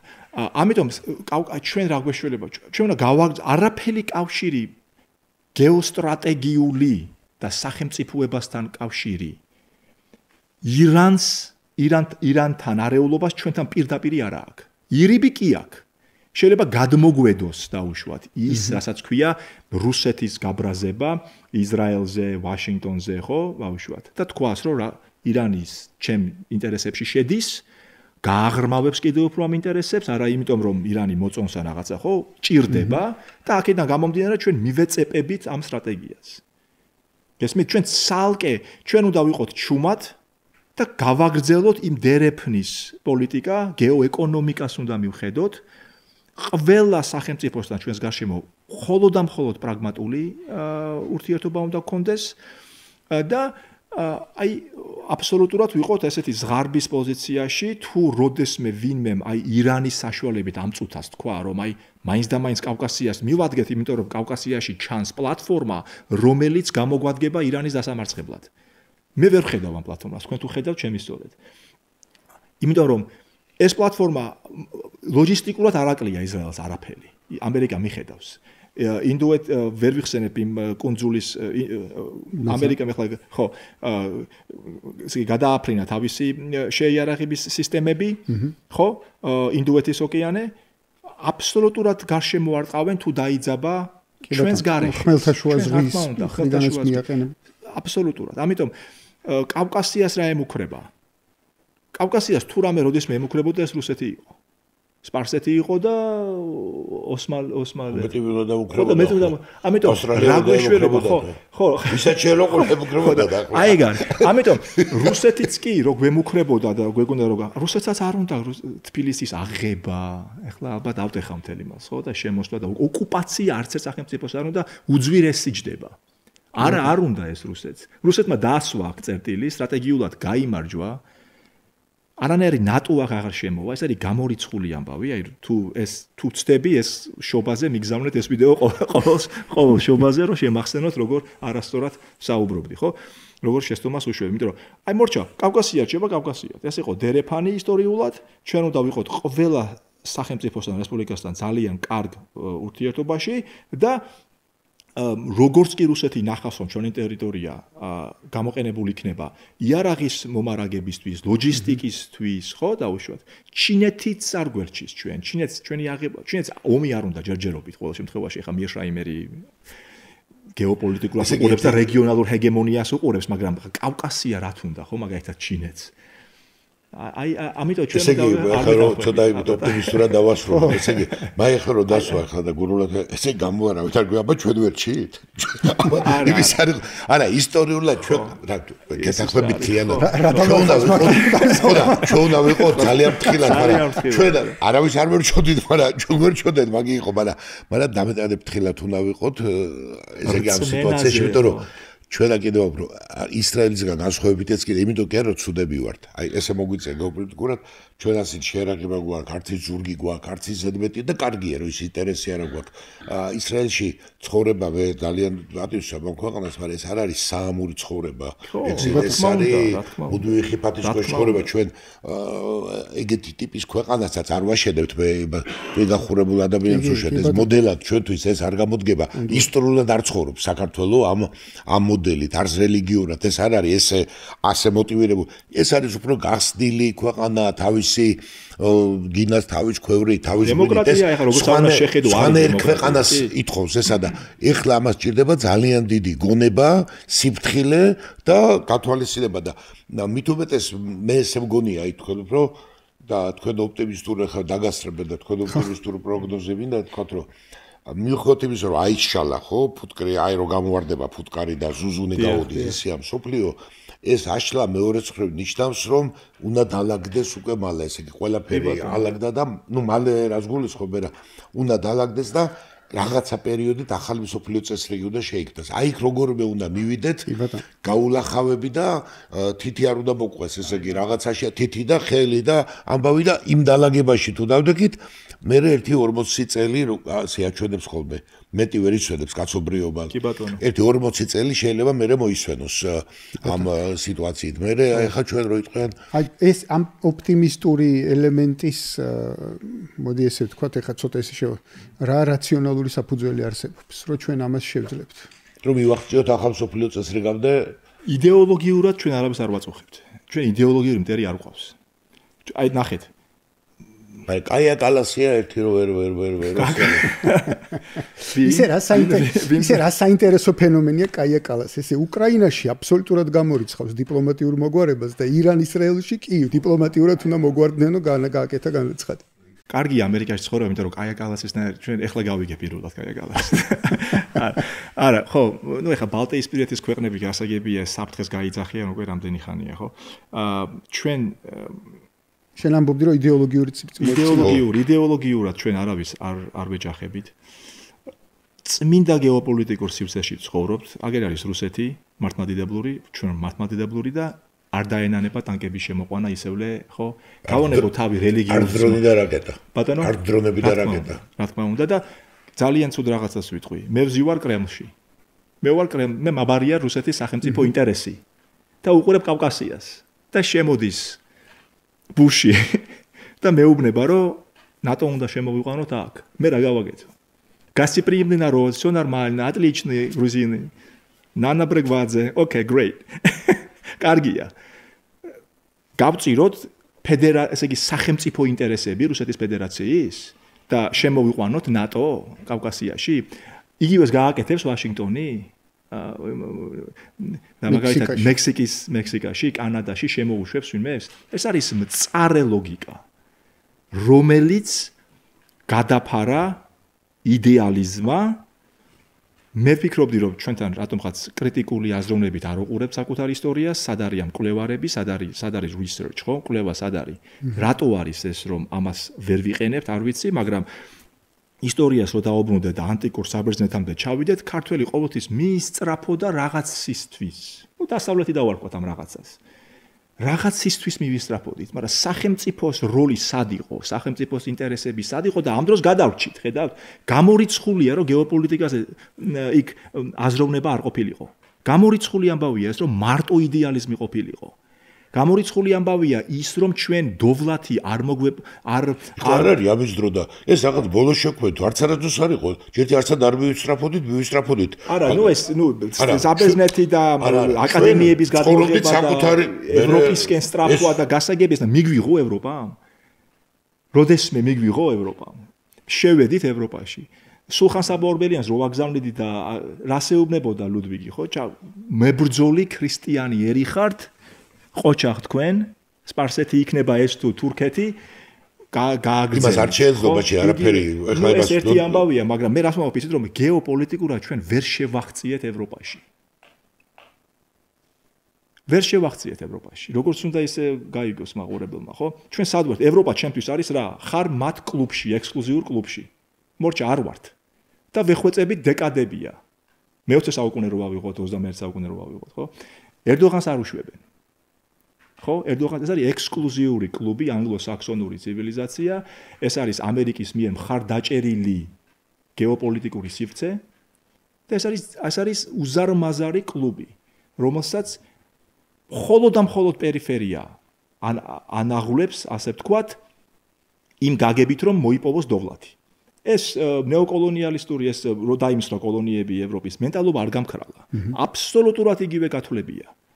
ვინმეს თუ გონია რომ საქართველოს აინტერესებს, კაი ხაჭაპურს ვაკეთებთ, ძალიან შემცდარა. ძალიან ფრთხილად უნდა ვიყოთ ამ გაგებით. სწორედ აი ეს დერეფნის პრინციპი, რეგიონალური გეოპოლიტიკური ესე იგი პრინციპიდან გამომდინარე და სახელმწიფოს თვითგადარჩენის პრინციპიდან გამომდინარე. E.H. Carr, იცით ალბათ, ხო? E.H. Carr იყო ესეთი მე-20 საუკუნის ძალიან ძლიერი რეალიზმის თეორიის ესეთი წამყვანი თეორეტიკოსი. ანგლო-საქსონებზე აქვს 2-3 აბზაცში აღწერს თუ აი მათ ღრმა ფარისებლობას. ნებისმიერი ცივილიზაცია, ვინ ჩვენ გვენდობაო, წაუწდება ფეხიო. ხო? ეს იყო აი ჰანს მორგენთაუნი იყო და E.H. Carr ძალიან ძლიერი და ამაზე საუბრობს, ხო? მხოლოდ და მხოლოდ სახელმწიფო პრინციპებიდან რუსეთის ისე მოქმედებს, ამერიკას ისე მოქმედებს, ხო? ჩვენ რო გვეუბნება საფრანგეთი და ინგლისი რო დემოკრატიისთვის არის ბრძვით, კარგით რა ეხლა მართლა გონია ის რომ რატო რა მაგაზე ნაკლები დემოკრატია ვიცით ფილოსოფიურად, ფსიქოლოგიურად, ჩვენი აღქმით, ვინ შეგვით, ხო? ქართველს ხო დაუშვათ. იმიტომ რო აიღო რო გავზომოთ სტატისტიკურად ქართული დემოკრატია, მე მგონი 5-იანს მივიღებთ. რა გაგებით ვამბობ, იცით ამას? გამზომავი არა. ხო, გამზომავი არა. რა გაგებით ვამბობ? ვექტორი გამზომავი არ არის. რა გაგებით ვამბობ? ესე მივიღებთ. აი ეს არის. იმიტომ რომ არ არის ჩვენ. აიზე. ხალხს, ქართველობას, მე მგონი საზოგადოებას, ნებისმიერი მარტო ქართველობას არ საუბარი, ხო? იქნება იზიდი, სომეხი, იქნება რუსი, ხო? ეხლა რა თქმა უნდა ტიტულარული სახელმწიფო ხალხები ვარ ჩვენი მე სახელმწიფოში ამაზე ორი აზრი არ არსებობს ეხლა ეს სტალინის პოლიტიკა იყო ხო titular სახელმწიფოები ერები უნდა ყოფილიყო ამ რესპუბლიკებში მაგრამ ის რომ ჩვენ არადემოკრატიულები ვართ ის რომ ჩვენ ეხლა ტრადიციას გარკვეულ მომენტში ვიცავთ ამის გარშემო ხერხემალია ჩვენი ამერიკას თუ თავის ბეისბოლი აქვს ჩვენი ღვინო გვაქვს ჩვენი ეკლესია გვაქვს დაუშვათ ხო და აი ეს მაგრამ ეს არ არის საკმარისი საკმარისი არის ის რომ შენ გიძახონ ადამიანის უფლებებმა შეცვალა გუმანიზმი humanism გადადგეს განზე და უფლებებიდან გამომდინარე გელაპარაკებიან რომ ნებისმიერის ეხლა ავგანისტანში დაუშვათ ნებისმიერს თუ დაერღვა რაღაცა უნდა მოხდეს რევოლუცია გესმით ამას უკვე პოსტმოდერნიზმი დავარქვა, რაც გინდა ის დაარქვი. ამას ეს სიმახინჯე აქ უკვე ეს კეთდება, იმიტომ კი არა რომ შენ დემოკრატია შემოგიყვანო და დემოკრატია გასწავლო. დემოკრატია ელემენტარულია ერთი მხრივ. 5 წელიწადში მიაჩვევს საზოგადოება, იმიტომ ჩვენაირს დაუშვათ. ჩვენ მივისწრაფით დემოკრატიისკენ. და ისინი ჩვენ გვეუბნებიან რომ არა საკმარისი არ არის და აქედან გამომდინარე ძაბავენ სიტუაციას და ჩვენ გვიკვირს. როგორ კაცო ჩვენ ძალიან გვინდა ნატო, მზად ვართ, ძალიან გვინდა ევროკავშირი მზად ვართ არ მოდის გესმით არ მოდიან აქ სხვა რამეშია საქმე და აქ უკვე ირთვება ეს ძალიან მახინჯი ეს ისტორიის დამთავრდა ეს ფრანსის ეს რბილი ძალაუფლება მოიგებს ვერ მოიგებს მიეშამერი ამასო ვერ მოიგებს ჩინეთთან მოხდება რეგიონალური კონფლიქტი ჯოუსეფ ნაი იყო აი ამ რბილი ძალაუფლების პროფესორი ჰარვარდში ახლა გარდაიცვალა ახლა ხან რა თქმა უნდა უჭკვიანესი კაცი ძალიან, მაგრამ წარმოდგენილი ქონდა საერთაშორისო სისტემა რბილი ძალაუფლების საფუძველზე. მაშინ სახელმწიფოებს რა უყოთ? ხო? მაშინ რა საჭიროა სახელმწიფო სუვერენიტეტი, ტერიტორია, ატომური იარაღი, რატო არის 5 თავარი სახელმწიფო უშიშროების საბჭოში? ჩატოვეს ის იქ, ხო? ხო დამთავრდა ისტორია, ხო? 47-ში როდის მოხდა ეს გაერთიანებული ერები, ხო? 45-ის მერე, ხო შეიქმნა. რატო ჩატოვეს ის 5 ბირთვი იქ ვეტოს ძალით? იმიტომ რომ დარჩა ის რომ გაქრა უბრალოდ მოწინააღმდეგე სტრატეგიული და გაუხარდათ. ჰილარი კლინტონებს გაუხარდათ, მათ წყობას გაუხარდათ, ნეოლიბერალურ წყობას გაუხარდათ. არა, იმიტომ რომ გუმანიზმი შემოქონდათ. არამედ იერარქიები გაქრა გეოპოლიტიკური. და ეს ეგონათ რომ არ დაბრუნდებოდა. ესმით და აი ეს democratic peace theory რო არის, ხო, დემოკრატიული სიმშვიდის თეორია, რომ მშვიდობის თეორია, ხო? არ გაამართლა ამან. კი, ერთმანეთს არ ებრძვიან დემოკრატიული, მაგრამ ვერ გადააცდინეს თავიანთ გეოპოლიტიკურ სივრცეს სხვა სივრცეებში ეს დემოკრატია არ გაამართლა ამან. აი ეს პრობლემაა და ჩვენ უნდა ვიყოთ ძალიან ჩუმად, ძალიან პრაგმატულად და ფული დოვლათი უნდა ვაკეთოთ, ფული უნდა ვაკეთოთ. არის ამის საშუალება. ჩინეთი, ნუ გეშინია ჩინეთის, იმიტომ რომ რომ მომუნდეს გაგვაქრობს ხვალვე, გეშინოდეს და იყავი რა, ამ პრინციპით ვამბობ. რა მნიშვნელობა? რას გვემუქრება? ხო, რას გვემუქრება? ხო, ნუ გვაქვს ეს რაღაც სტრატეგიული კომპლექსი და პრაგმატული პირველ რიგში გეოპოლიტიკას მიხედოთ და მე ამას პარალელურად, რა თქმა უნდა, იქნებ რაღაცა ფული გავაკეთოთ, რომ ხალხს მოემატოს ხელფასები და ნუ ეკონომიკა კიდევ უფრო გაიზარდოს. კი ბატონო. აი ეს. მადლობა მეგობრებო ამ განხილვისთვის. მადლობა თქვენ. წარმატებებს გისურვებთ, ლაშა. დიდი მადლობა. და რა ვიცი, დავიმშვიდობთ ჩვენს მაყურებელს, შევხვდებით ერთმანეთს უკვე შემდეგ პოდკასტში.